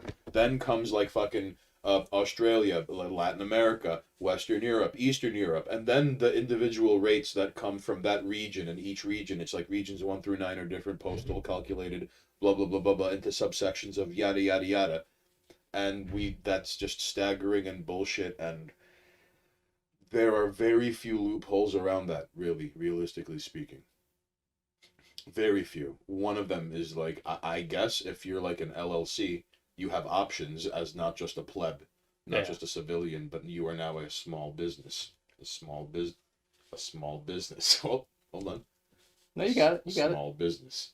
Do that. All right. Chat, can you type in for me? A small business, please. All right. But So what was I gonna say? if you LLC it, you now have options. I imagine like if you have a business account. Yeah. Much like how on PayPal, like there are things you can do as a business account that you can't do with a regular old pleb account. So, to do things with a courier is essentially the closest, because if we're factoring in international shipping with the bare minimum with margin for error in terms of weight, that is the quickest and most efficient way to stop denying people from overseas who want to buy things from us. I just can't wait till your first Australian sale has to wait like 3 months for that shit to just ship. Mm-hmm. That's gonna be nonsense. Slit throats and swole business. Yes, thank you. Thanks, Stoops. Swole business. Small. So you see, living in the squat rack has allowed him to operate his own business and getting people in shape. So, Oh boy, I actually haven't fucking lifted in a minute. oh, quote, says the man. What happened? Oh, excuse me, I'm gonna go grate cheese on different parts of my body. I had to take time off. I injured myself. Fuck you. Fine. I injured myself sleeping. Oh, Alright. that's the worst. Yep. I And was asleep. Moved the wrong way. and that is like the opposite of like working on your car and you're on your back and then you move your arm in the incorrect, improper way and then it just pops. Yeah. No. Oh, it's Instead just, of you wake up in the middle of the night, you're like, ah! Ave Maria. Yeah. And the next thing you know, your doctor's like, how'd you do that? And it's like, I was sleeping. Oh, okay. Great. So you don't even fucking know. You just woke up like, ah! And then he just hands you like the NHS manual of how to get like the fucking tendons and ligaments stronger in the dislocated. Oh no, I know how to do that shit myself. I don't need their help. Oh, he's spitting on the British. Look at him. The best the doctor was gonna do is be like, I'll give you drugs, and I was like, I'm good. So It's not that bad. I don't need fucking painkillers. so to have the absolute most easy I don't automated. need fentanyl pills to get me through my injuries. He's not going to be hiding behind a needle, taking it out on 8 strangers at a Travis Scott concert No. before he gets ending and resolve with his fucked up shoulder. Although I guess I probably should have been like, yeah, give me the fucking pills, and then I could have flipped him. But I gotta remember that next time. Oh, my shoulder hurts. Here's things you shouldn't be taking. I'm not gonna take them. oh, my back hurts. Are you sure? Yeah, horrible. I can't move. I can't squat. Doctor, help me. I deadlifted 300 pounds and now my back hurts. Let's give drugs. So Hold on, where do these drugs come from? so Excuse me, doctor. Where do you source these drugs? Please don't say China. through a doctor is the only way to minimize the fentanyl intake you have in these opioids. I don't know about that. I've heard otherwise. Really? Yeah. Ah. Yeah, once the cartels and shit start getting involved, and you've got like, that even businesses, even our government is getting infiltrated with It that is shit. amazing how China is managing to get more fentanyl into the country than fucking cartels. And cartels are getting like tons of fentanyl into the country Yeah. on top of everything else. It's also interesting that fentanyl made its wave in here, and then shortly after we were like, let's get the fuck out of Afghanistan. We don't need the heroin anymore. It depends. All right. We don't need the heroin. We have the fentanyl now. We're fine. Two things. One, I don't know to what degree China is going to be subjected to horrific fighting like the U.S. was in Afghanistan if they do take over. All right, because I don't know what kind of deal they have with whatever was set in place. Yeah. It was funny how the Taliban was painted as bad guys when they were like, we don't. Why do you want our women to learn about like ethnic gender film studies and you want us to grow the poppy seeds? Stop, go away. And it's like they're the bad guys now. It's like, stop making our women into Pashtun bad bitches who go to the West Village and berate white people for being white. We do not want to export this. We are Afghanistan. We have defeated the Soviet Union and we will defeat you too. And then like 22 years later, and it was like, now stay out. And then like they got in the bumper cars and ate ice cream. Yeah. Because they've been waiting for that for a long time. They're very simple people. They beat back the greatest military in the world because reasons. And we're fucking part of the reason for that. But the point is, all right. Yeah, now you gotta support the Taliban freedom fighters. Now China who hasn't beat China? Afghanistan's gonna beat them fucking again. No, they're gonna ally up, dude. They're gonna hold me up. So that's number one. They're gonna hold me up until the Chinese government realizes that they're a Muslim. They're gonna because if Afghanistan knows what they're doing to the fucking Uyghurs, so they're gonna get wrecked. It's in their cards. That's number one. Number two. All right. So, to have the most convenient thing lined up for international shipping was to get the weight figured out, and then you plug it into whatever country you're selecting you're ordering from. Sure. Because the moment you inconvenience someone, even on Twitter, where like, hey, I'm not like, hey, like you're quote tweeting something with a link, and like if you don't include the link in your quote tweet, some people cannot be asked to just click on the original tweet and click on the link, and they're like, no, fuck that, just because there's one extra. So because we even want, like at first it was like, all right, we'll figure out international order on a case by case basis. Yeah, no, absolutely not. And the worst part was getting orders, and it was like, okay, I got back from the post office and it sucks. I'll get back to you. And there are still a patient, like, pool of people who are like, okay, just keep me posted. And it's like, will do. And I feel bad because then it's like, sending out cards and women, yeah! And then like, guitar solo intensifies across America. And then someone from overseas is like, Zine's looking pretty good. And it's like, God damn it! Like, no, you see all the time. I see fucking bigger Twitch streamers and YouTubers and shit being like, I'm giving away a copy of blah, blah, blah, whatever it is. And then it's like, all you gotta do is enter on the fucking chat and type the thing and you get a free thing. If you aren't in the US, Canada, or I think in some cases they're like the UK, please don't. Right. Please don't bother. Don't enter, please. Because, no one wants to deal with that shit. Apparently the shipping is disgusting. No, I to the people in Australia, like, I there's no way they can't not know. Where, like, Umberto Eco, from all the way from Straya, he was like, hey, how about I get some shirts? And I'm like, all right, what do you want? And he's like, I want one of each. How much? And I'm like, all right, so realistically speaking, like, that's $60 plus shipping. This was before I had the site. And he was like, all right, how much is shipping? I'm like, the shipping costs more than all of your shirts combined. And he's like, all right then. And he's like, that sucks. I'm sure you'll figure it out.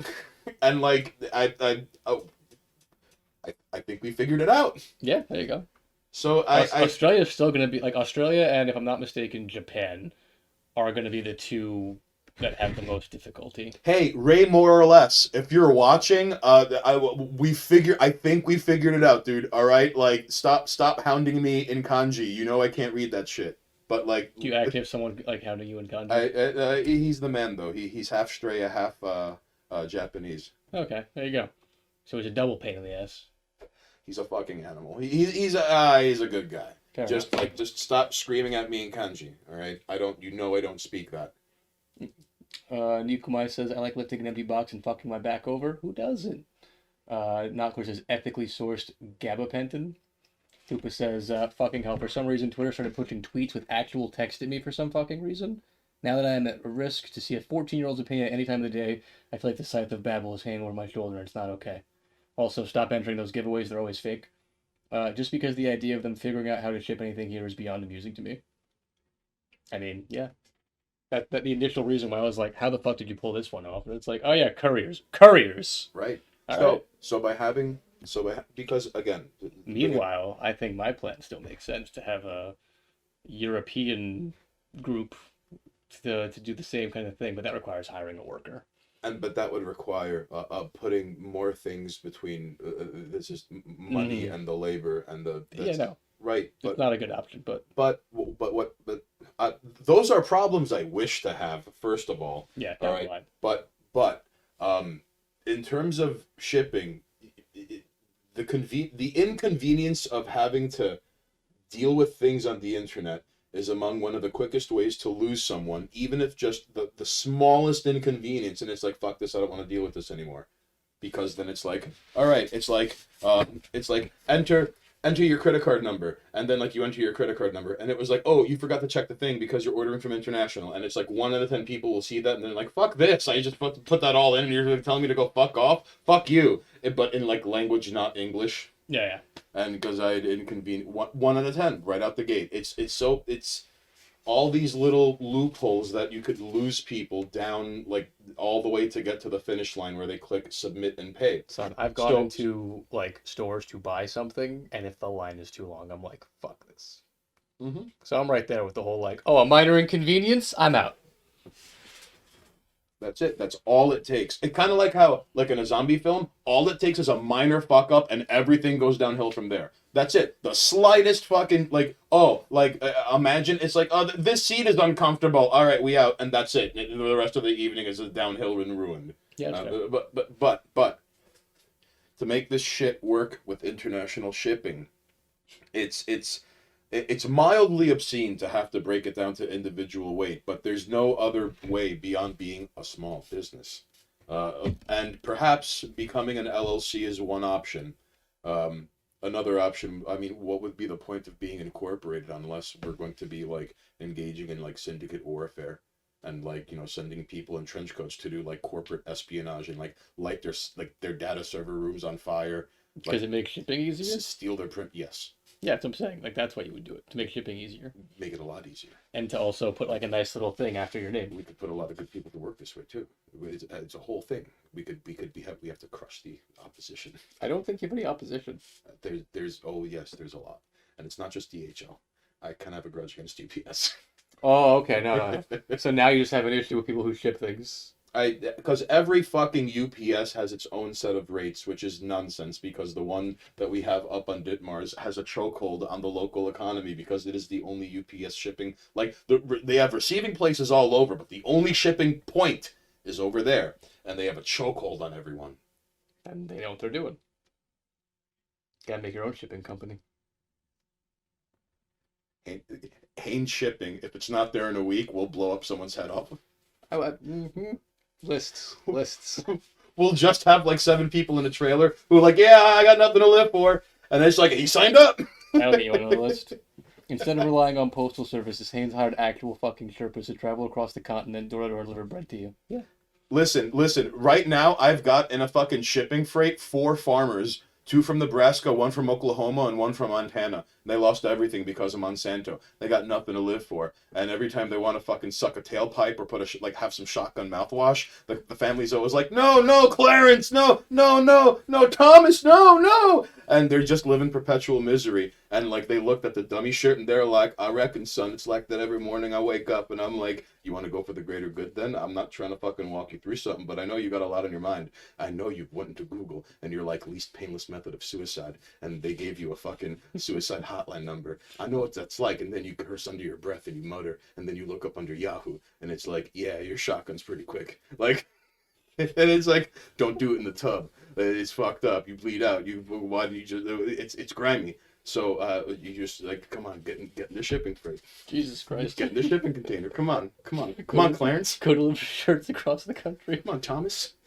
I know you bought a shirt. There's a I want to do you a favor. There's a bunch of dead farmers in a shipping crate somewhere off the coast of California. This man put a bunch of people in a shipping crate and then was like, don't worry, I'll be back soon. And then meanwhile, sitting off the coast, starving to death. Ryan Dupree lost everything to a fucking forest fire in Palo Alto, California. And, that declared bankruptcy because he lost everything in the business, too. His wife divorced him. His kids hate him. Doesn't understand why. Now he's sitting in a shipping container. Starving to death. If he's not already dead. Hoping to...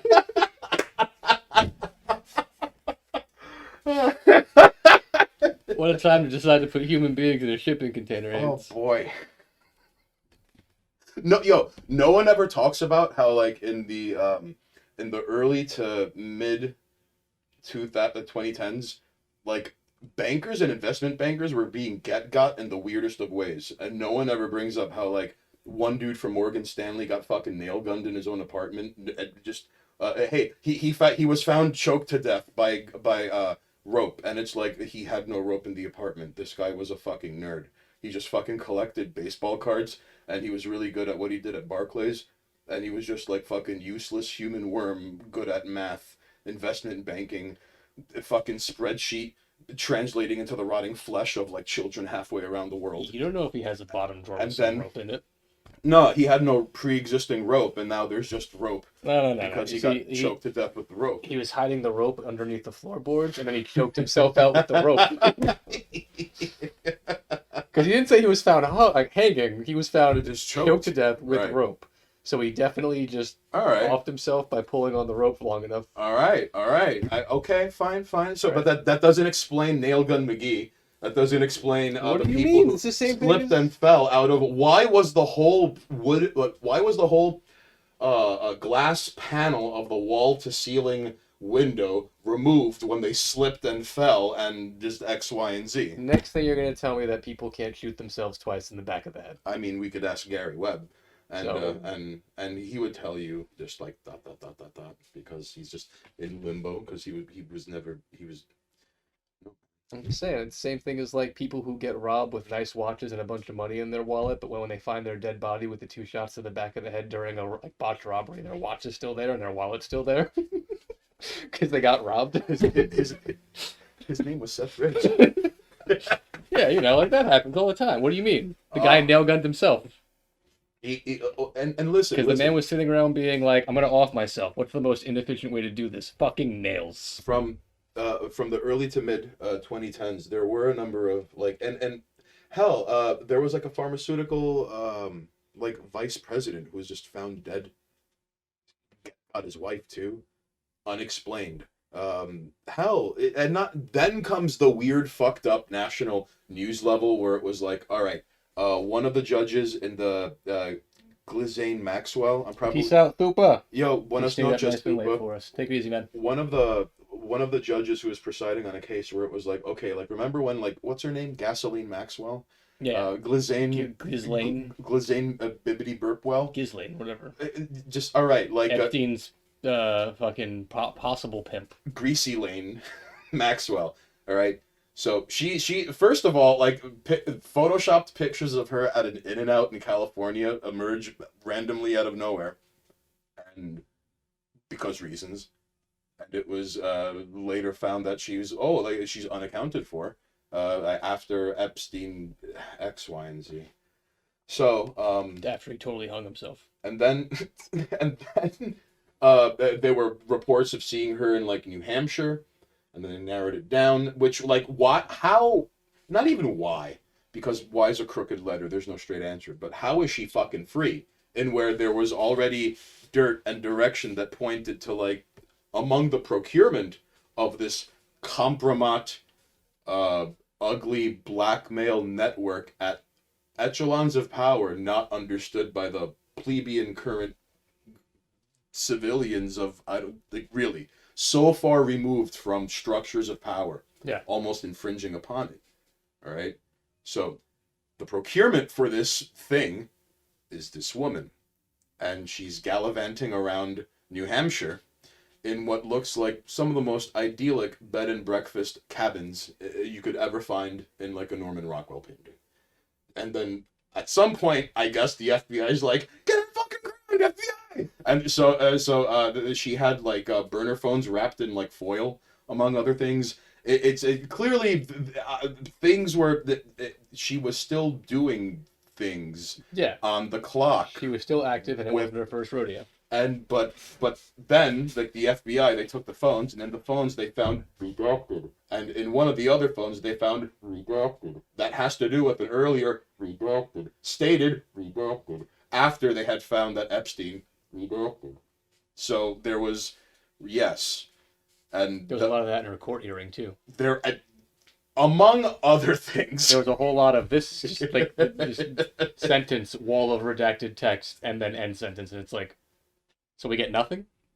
and this happens when Jane Doe number 2 and number 3 like testify back to back, because like you know, like their testimony is redacted, and then the judge would be like, okay, and how does the defense and da da da, and Ghislaine Maxwell goes, I've never even met redacted. I do not have any of redacted, and then the judge will be like, but redacted said redacted. Mm-hmm. And then Gasoline Bibbidywell is like, I do not blah blah blah, like basically like pleading the fifth. Like, Yeah, no. She went so far as to be like, oh, what was it? They showed her sex toys, I believe was the thing. I don't know when that happened. And they showed her sex toys, and she basically was like, I have never seen these in my life. And it's like, ma'am, are you really going to say that you have no idea what a sex toy is? I mean, right. And that's how far she was willing to go to be like, you cannot connect me with sexual anything because I don't even know what a sex toy is. I don't know what that is. You can't prove me wrong. A part of me wonders if the only reason that surfaced is because, like, imagine it was like, well, like, you were there when you used those on her, and you showed her how to use it, like when senators like the good Mr. Blank but Blank from Idaho, Yeah. and for all we know, that or worse is in redacted. Mm-hmm. And why? It's kind of like this. Remember when George W. Bush, early in his first term, he had like a black and blue near his eye, and it said something to the people were like, oh, like he choked while eating a pretzel. Yeah. Which, like, okay, around that time, 2 days prior, the First Lady, which was the first time I think in American history when like the First Lady spent the night outside of the Oval Office, and she just checked into a DC hotel. So like, to get eyes and ears away from that glaring oversight, which never happened in American fucking history, all right? But like a lot of things slip through the cracks these days, so I don't these. All right, so then he's got a fucking black eye, and he said he fell face first on the desk choking while eating a pretzel. Yeah. First of all, when incompetence is the surface level of giving an explanation like that, it's usually like that's some like self-deception precedes deceiving others shit, because like there's no, this means assuming the absolute worst is probably the premise for this. Who the fuck chokes while eating a pretzel, blacks out, and hits their face on the corner? Like, what the fuck were you? There's no meaningful, logical, rational explanation why an individual would be standing at a 45-degree angle from the corner of a pointy table And then choke on something that dissolves with saliva. and fall forward perfectly for like that look. That With doesn't. no Secret Service around to help him not choke. Now, I'm no expert, but like table to the face looks a lot different than like a slap or like a closed hand, like, you know, Punch. strike. That no. Like puncture wounds, cuts. Right. It was. Nah, dude, he fell on the table because he was choking. All right. And she needed a night away from his dumbass who chokes on pretzels. Oh, I love how at one point. Listen, man, the simplest answers sometimes, all right? He's a moron. She needed a break. And then go figure, the night she goes out to get a break from the moron, he morons out. You know, it was strange how for one period, more people hated Bush outside of America than people inside America, and it kind of became this weird rallying, like. I remember in the 2000s, and it was usually the fucking French too. Every time they bought up fucking George W. Bush, they always had to make like a fucking McDonald's joke. Like, I get it. Like, different countries have different reasons to have a beef with America. I get it. Even fucking Varg in Norway was like, you know, like talking shit about America, which makes sense. I get it. Like, Sure. Even fucking insane black metal, kill other black metal musician Varg Vikernes guy, even he's like, that is not cattle, that is steroid, blah blah blah, that is not beef, it is poison, why would you feed that, why would people give children that? And on one hand, alright, you're right, Mr. fucking black metal musician in 1992 who thinks he's edgy, and on the other hand, it's like, I really like these hash browns, shut up. Like, come on. That's not a good excuse. Don't up yours.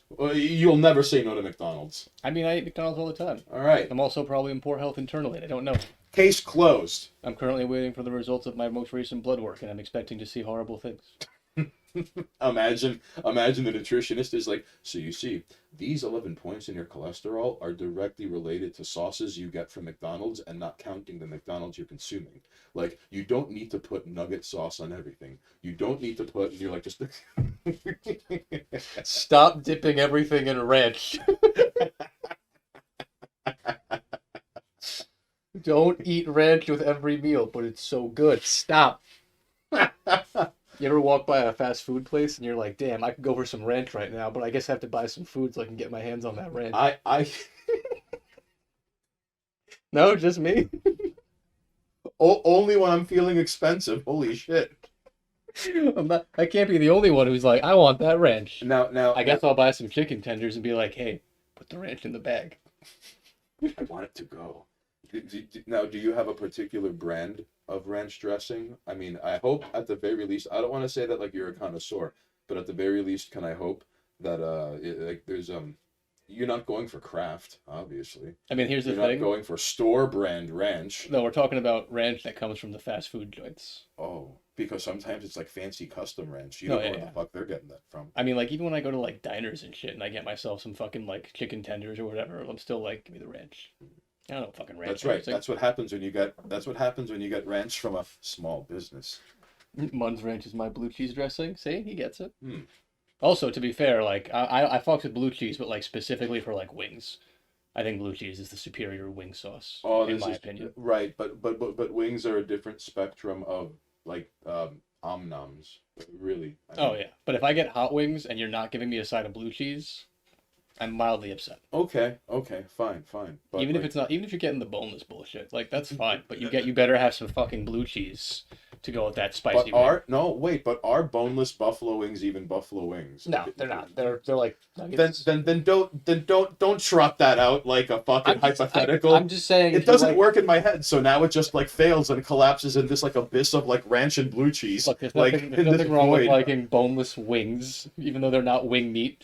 They're just, I mean, they're the equivalent of a nugget or a tender. There's no thing you have to chew around or break, you madman. I mean, unless someone actually, and like, I wouldn't know this, but someone out there has to actually take wing meat and like process it down into the fucking like boneless wing, so Mhm. it's actually wing meat. Some psychopath does that. And if they do, like, more power to them, because that is technically boneless wings. Yeah. But I imagine most boneless wings are just like, Imagine tenders. being one of the assembly line dudes who has to take like deboned chicken meat and then like assemble it to look like like small chicken shaped. So it's this like congealed yeah, they just, remaining like, skin. Yeah, they blend it and they of, like- make it into a paste.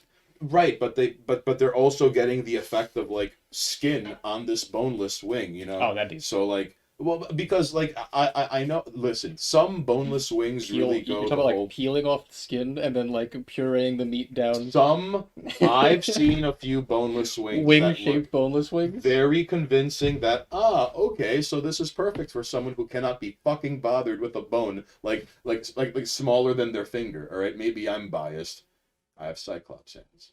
I mean, I don't mind winging, I don't bone in at all, but like, But no, it's a matter of how much work I want to do to eat my fucking meal. assembly lines of dudes that just have to fucking put like the fucking meat around a non-existent bone-shaped thing and call it a boneless wing because boneless wings are fucking chicken tenders, all right? We don't. Small chicken tenders. They're you can't. Unless they're made with I- wing meat. Identical does not come off to equal, all right? Fair, but if they're made But, with, but if they were made with wing meat, would you concede the term boneless wing? I mean, if they were like reconstructed boneless wing meat, Yeah. I would have to concede a culinary defeat. Yes. Yeah, like so if someone actually went out of their way to take all of the meat off of the wing, and then turn that into the tender like Fine. You see, like- ladies like and jerks, ladies and popcorn, jerks. This is chicken. why. This is why I am represented in all matters of internet court by Monoxus Esquire. so that would be a This is boneless wing. All right. I do think the vast majority of boneless wings are, as you said, they're Thi- just tenders. This is how Monoxus gets me off the hook when like I'm thrown out of an all-you-can-eat buffet, and it's like, well, among the things in the all-you-can-eat buffet also included the boneless wings, and he's having to argue that like to the jury. Like, well, jury number is a juror number 7. In fact, you said you're a buffalo wing connoisseur, and in the shape of the wing, and it's just like, right, and one by one, he wins the jury over. Like the only, you listen, you need the strength of like the movie 12 Angry Men, but times 3, and that's the only way you could defeat Monoxus Esquire in internet court. Depending on what we're talking about. 12 Angry Men times 3. That is the only way you could defeat him in internet court. It's a press, and most boneless wings are just white meat byproduct. I mean, yeah, that's pretty straightforward.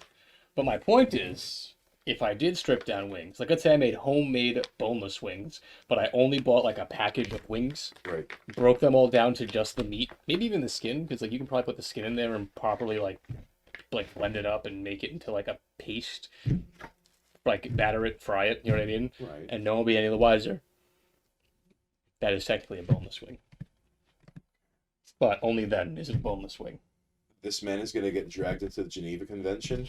For making actual boneless wings? No. Unrelated, someone's going to try to pin you as like, well, listen, he gets to plead insanity because he was talking about like wings without bone. So like, first of all, this guy was disconnected from the world around him. Second of all, even if that massacre in Forest Hills actually did happen, allegedly, once the fucking grid went down and it became law of the jungle, so then like the squat rack, like raiders, like, just had a violent takeover and took like Forest Hills on Christmas morning, all right? In spite of all this, this guy thought that like processed chicken shaped thing without bones were boneless wings. So, Your Honor, this guy's a fucking psychopath. Look at him. Look at what is wrong with him. He's clearly society let him down, and now we're here.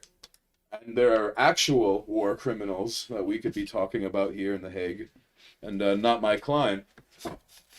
Rest in peace to people who fell in the massacre of Forest Hills. Paste skin sounds awful. See, if you took the skin of that chicken though, and you put it in with the meat, I'm pretty sure you wouldn't even notice. In fact, I would make the argument that there's already that existing in things like chicken nuggets. They probably just take all of the edible parts, puree it down into a paste, shape it like something, and then go, okay, here's what these, Yes. and then like yeah, now you have your faux chicken. So, yeah, All right. shaped like a dinosaur. All right. Can listen, but before this turns into fucking Columbo versus Perry Mason versus Matlock, and I know Columbo's not a lawyer, but I mean, come on. Sure. Listen. Well, one thing I wanted to bring up about food that we had very briefly touched on, like before we Yeah, we start actually like streaming. Now, it's up to chat if you want to chime in, but we were discussing that, like, all right, Like if you rewrap it in the skin, that's fine. But fuck, dude. Yeah, but that would require taking the skin off carefully from the wing, like breaking down the meat and edible bits, like the marrow You of can the find actual that. chicken. Yeah, and then like pureeing that down, rewrapping it in the skin, and then frying that. to give the illusion of a wing, a buffalo wing, but without. Yes, that is. It's no illusion. That would just be a boneless fucking wing. It is. It is a perversion. That's what it is. It is. Wing You without don't. bones. Well. Okay. Let me concede this to you. Technically, you could get watermelons without seeds, right? Don't they grow those, right? They're like genetically modified watermelon. Yes. They just don't have seeds. Yeah, seedless watermelons. Okay. I mean, Are you trying to say we should grow chickens without bones? I would like to believe Lab grown chicken wing meat. I would love to believe KFC figured that out like by the fucking 90s. Actual boneless chicken. I bet you right. I bet you in like 97 somewhere in like fucking South Dakota or like fucking West Mesa, like they had something like Government Bird 53, and it was like, they got a grant from like Uncle Sam to be like, come on, like It's like a blobfish, but it's a fucking chicken. right. Hey, Nikomai, thank you for joining us. Nikomai, gracias, and thank you for joining us to supper. I'd like to believe that like they got a grant and they're like, give us the fucking easiest way to get the most. And you have these like, even if they grow to maturity, there are these like huffing giant birds under teeny tiny legs that can't keep them up. And there's just these If like they have no grotesque- bones, they can't stand. They're just blobs of meat. Yeah, and like just meat hook grown chicken blobs that just age quickly. and like, but they're like halfway jacked, halfway fat blob abomination because of the steroids. A Government Bird 53, and like they were like, that's it, and then that became the basis for all like the hormone, because you know what's really funny. There's like almost no middle ground anymore, because like younger generations either come out to be like 6'8" and square shouldered like fucking I'm about to do battle with some Olympian looking motherfucker, or they're like 5'2", and there's almost hardly ever any like middle ground. Yeah. And some for the women too. It's like, wow, you look like a grown woman at the fucking age of like fucking 26 and you're only like 18. Some women look like that. It's insane to me. Mhm. And then there's like, and then it's like, holy shit, you're 6'4" and you look like you beat up women who play volleyball in the fucking Netherlands. And it's like, oh no, it's just you're Colombian, but you ate American food, so now you're this like insane fucking like nutrient based Titan mutant by virtue of hormones in the food now. Yeah. It's insane. Oh, take it easy, Nikomai. Nukumai, buenas noches y gracias por mirando aquí hoy. Appreciate it. Have a good night. So hear me out, all right? Government Bird 53 is KFC, all right? At some point in the early to mid 90s, Taco Bell, I forget what grade they used, but they stopped using actual meat-based product and they shifted to like quality D grade meat paste that became the equivalent, or like back in like in the old in old-timey Taco Bell, you would see them with like the guns that had like the sour cream and like the bean paste, and it would be like different things, and then eventually at one point the meat became one of those squeezable things. The meat was no longer this different part of the assembly line process. Yeah. It was now part of the squirty gun Mm. delivery technique. So when they started doing that, they switched to like a D grade quality, not quite like, because when you go to the supermarket, presumably, Yeah. that's like a quality meat. Yeah. You would hope. Right. That would like ideally that is the high quality cut, and by default you're getting D quality meat when you go to Taco Bell. That's one reason why like part of the reason like when you go to Taco Bell, and sometimes like as much as I hate to say this, like White Castle, because like I don't know about you, but like White Castle especially, like I don't keep those down long. Holy shit! I like they're tasty, but why the fuck would you eat 20 knowing that like an hour from now, like it's no, it's I get it, but it doesn't. Like, We used to go to White Castle when I was younger all the time and get like the fucking case of burgers. But like I mean, even today, like sometimes like I'll get those like the frozen version of them. right. I'll have like two, maybe four at most. When I'm like, I'm hungry, I don't got time to eat anything. And microwave these fucking White Castle burgers. But like, no, eating a whole like 20 stack of those, that shit'll fuck you up. Oh no, just and it's hard because they're absolutely tasty. So with every bite, you feel the capillaries in your face break, and they're delicious. But I don't know about you, but I would not recommend. I would not want to wish that on other people. Like if no. That's just Yeah, no, I get you. They will fuck up your It stomach. is the only Well, fast. fast food in general. You just, and I speaking as someone who fucking eats too much fast food lately, but like, It is the only fast food exception I will make to the. Oh yeah, well you could just fucking make the same thing at home, and it's like making fucking White Castle sized burgers. Like yes, I don't have a riddle, but I can make do. oh, like sliders. Right. Yeah, you can make sliders. Pretty easy. So I mean, to be fair, replicating the flavor of fast food is difficult because you don't properly know what's been put into those things. 30 stack champ, no problem. Frozen. Ugh. Ugh. Ugh. he's indomitable. And that's just frozen. If you got it to him fresh, he's gonna make the people behind the counter worried. See, I like the chicken rings. Really? I mean, they're fucking tasty. Well, I mean, like, it's not all sliders. I Yeah, mean, and okay. like the chicken ring sandwiches, which were always more expensive, which offended me. Although Because like it's a chicken ring and a piece of cheese on some bread. It's like, fuck you. Why are you charging like $1 more for these? although their crinkle fries could be better. I've had better fries. Now. Oh yeah, I mean, But I know, but you don't go to fucking White Castle to complain about the fries. you I get a get it. sack of fries to fill in eating fucking sliders. Like there's no right because the fries are dog shit. It's you're there for Alright, the that- fucking fries for God's Dog sake. shit's a little bit of a strong opinion. They're okay fries. They're not the worst fries in the world. No. I mean, People like you said, you don't go there for the fries, but like right. People could make better fries blackout drunk. Is all I'm saying. possibly. I don't know. I feel like frozen fries come out pretty shit. I If you're just making them without actually proper oil, and I don't know. I've had some pretty like shit oven cooked just like out of a frozen bag French fries where I'm like, these just suck. Like these just aren't worth eating. They're just like soggy, possibly potato.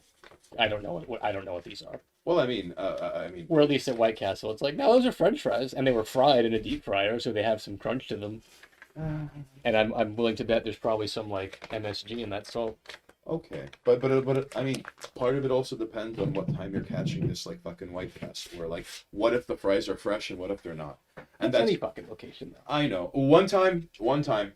All right. Once upon a time, I remember hanging out with a shithead internet friend of mine that lives in Boston. All right, and we went to an Arby's, and it was like 20 minutes before they were closing. All right, and I remember like they had just made like the last batch of like everything, and just for whatever reason, the manager decided like, oh, we're closing. And even though it just said, open until like 11 p.m., it was not 11 p.m. And they were like, we're closing. He's like, all right, all this. It's like, all right, can I have like medium fries and like a fucking cheeseburger? And she said something to the effect of like, you want any of this? And like the manager was like huffily sweeping, and just the mop was getting filled up in the back at the same time, and like the other people were doing like rolling up the plastic thing, Trying to under close the everyone's fuck feet. up. Yeah. And like, all right, and Sebastian goes, "Can we get all of it?" And she was like, "Okay." And like we thought, like, no, she's fucking with us. This is fucking no way. And then like,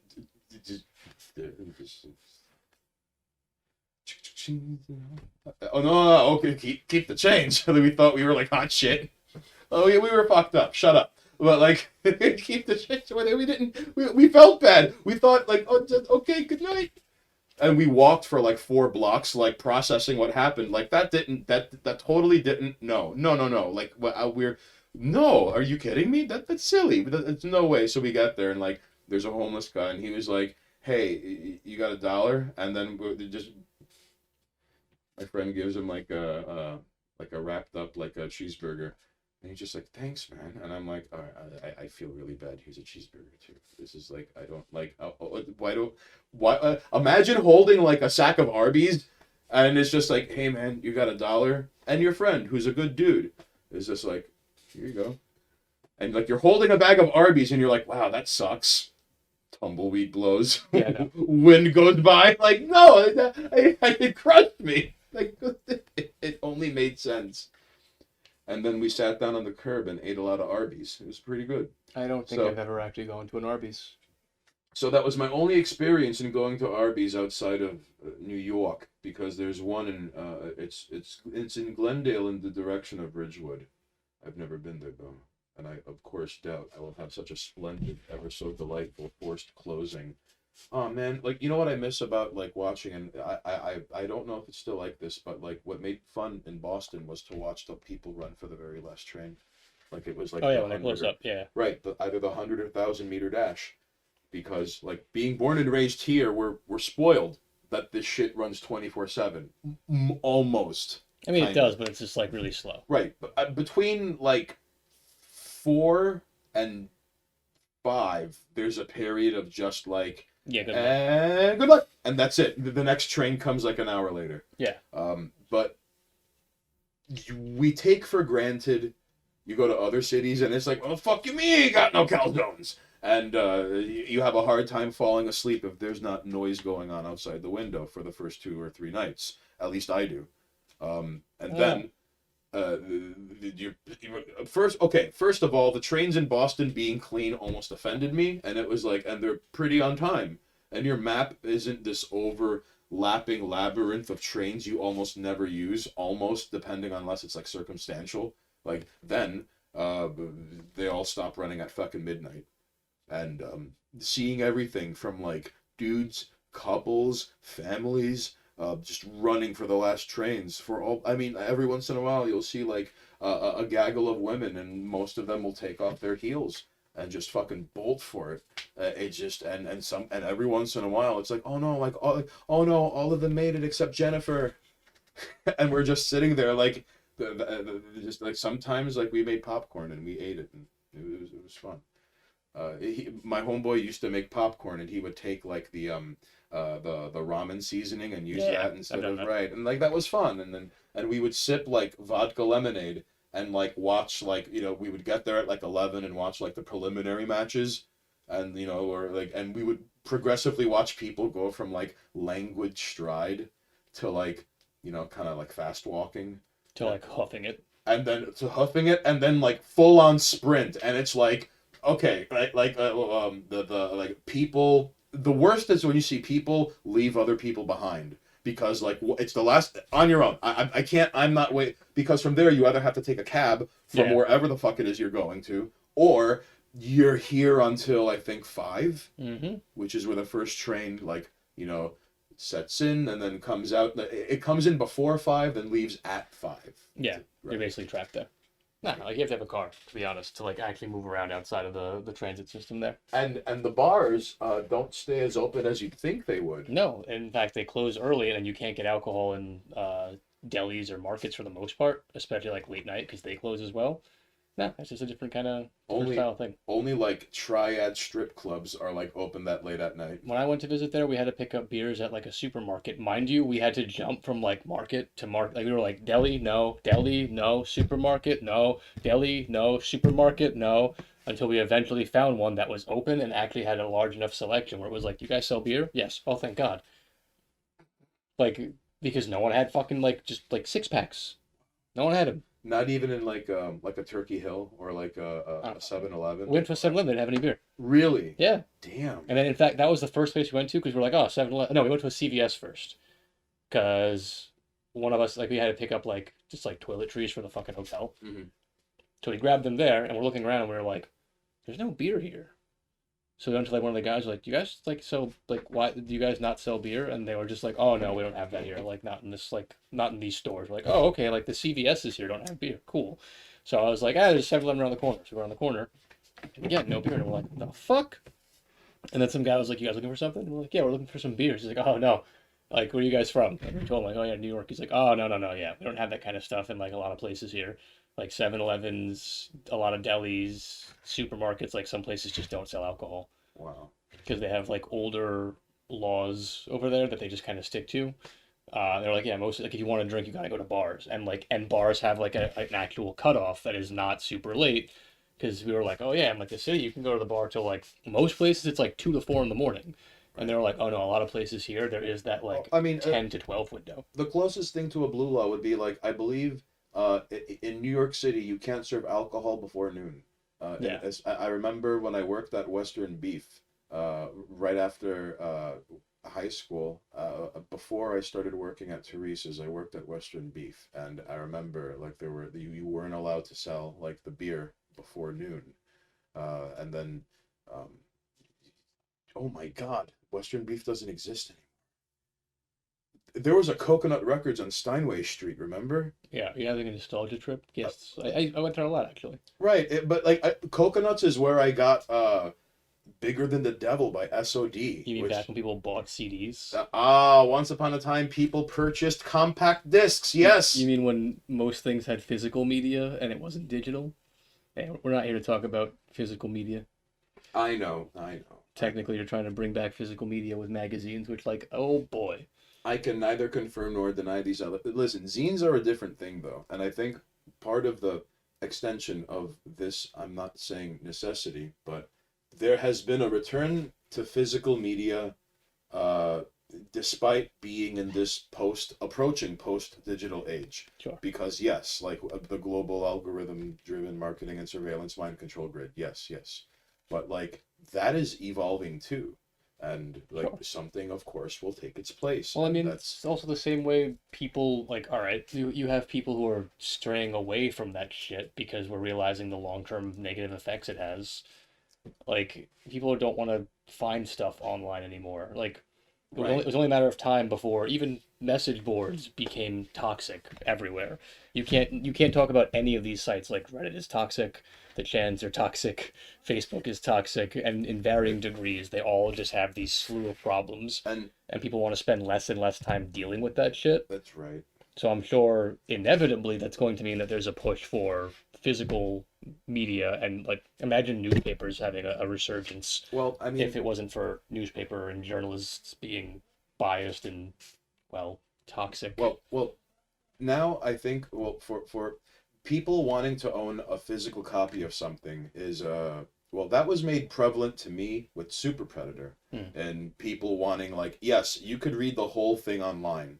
In fact, like, part of the appeal was like, hey, like, you could print it out and you could add to it or you could take away from it, and then you could just give it to other people and it didn't matter. You could just, like, Super Predator is like a public project where it only makes it even more real if you fuck with it.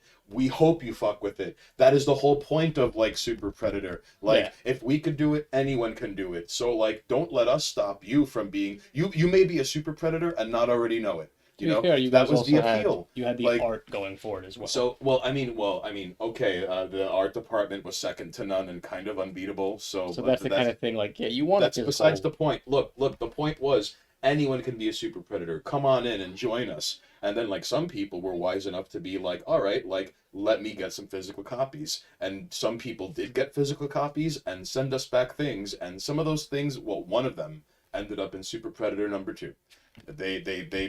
Okay, you were a Super Predator and didn't realize it. And it turns out, like, half of Super Predators from Texas. The rest of Super Predators scattered across the globe.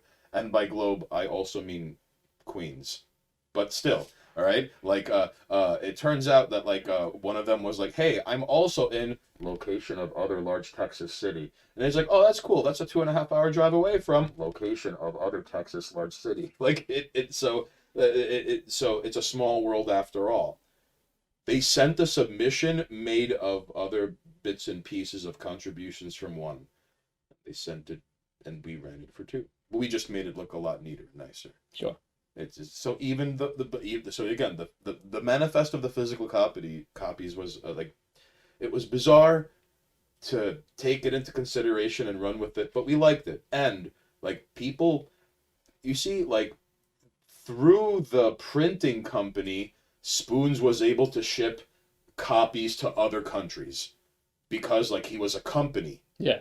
So, like, he had access to things we did. I just, because how the fuck else do people in fucking Belfast and Alexandria get our shit? Yeah. And like, and I felt really bad because, like, we were halfway done with fucking issue 2, and then it was like, hey, we got our copies. What's up, dude? And then, like, pictures of, like, dudes in Northern Ireland in Adidas tracksuits and, like, fucking ski masks, like, holding up issues of, like, Super Predator, and it's like, hey, thanks. We're glad you got it. We're almost done with the second issue.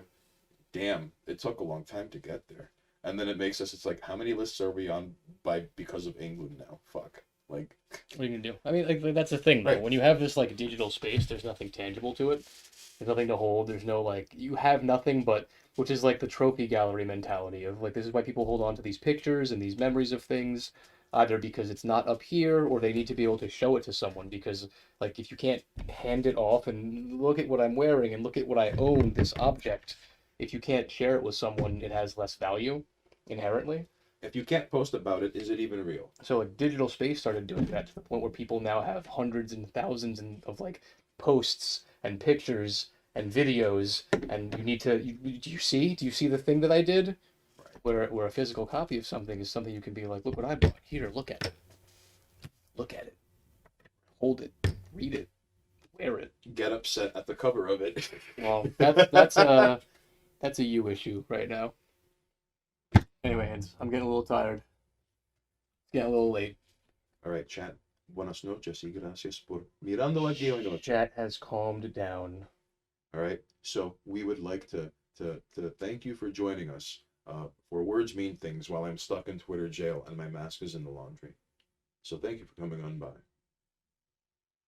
Also, there are a lot of people answer how the fuck your Halloween was, but I won't hold that against you. Listen, we took a week off. They're allowed to take a week off. Everyone just relax and enjoy your night. It was fun being back. And let's make sure we try and get this done again next week with a proper mask setup. All right. Good night, everyone. Buenas noches. Just make sure we actually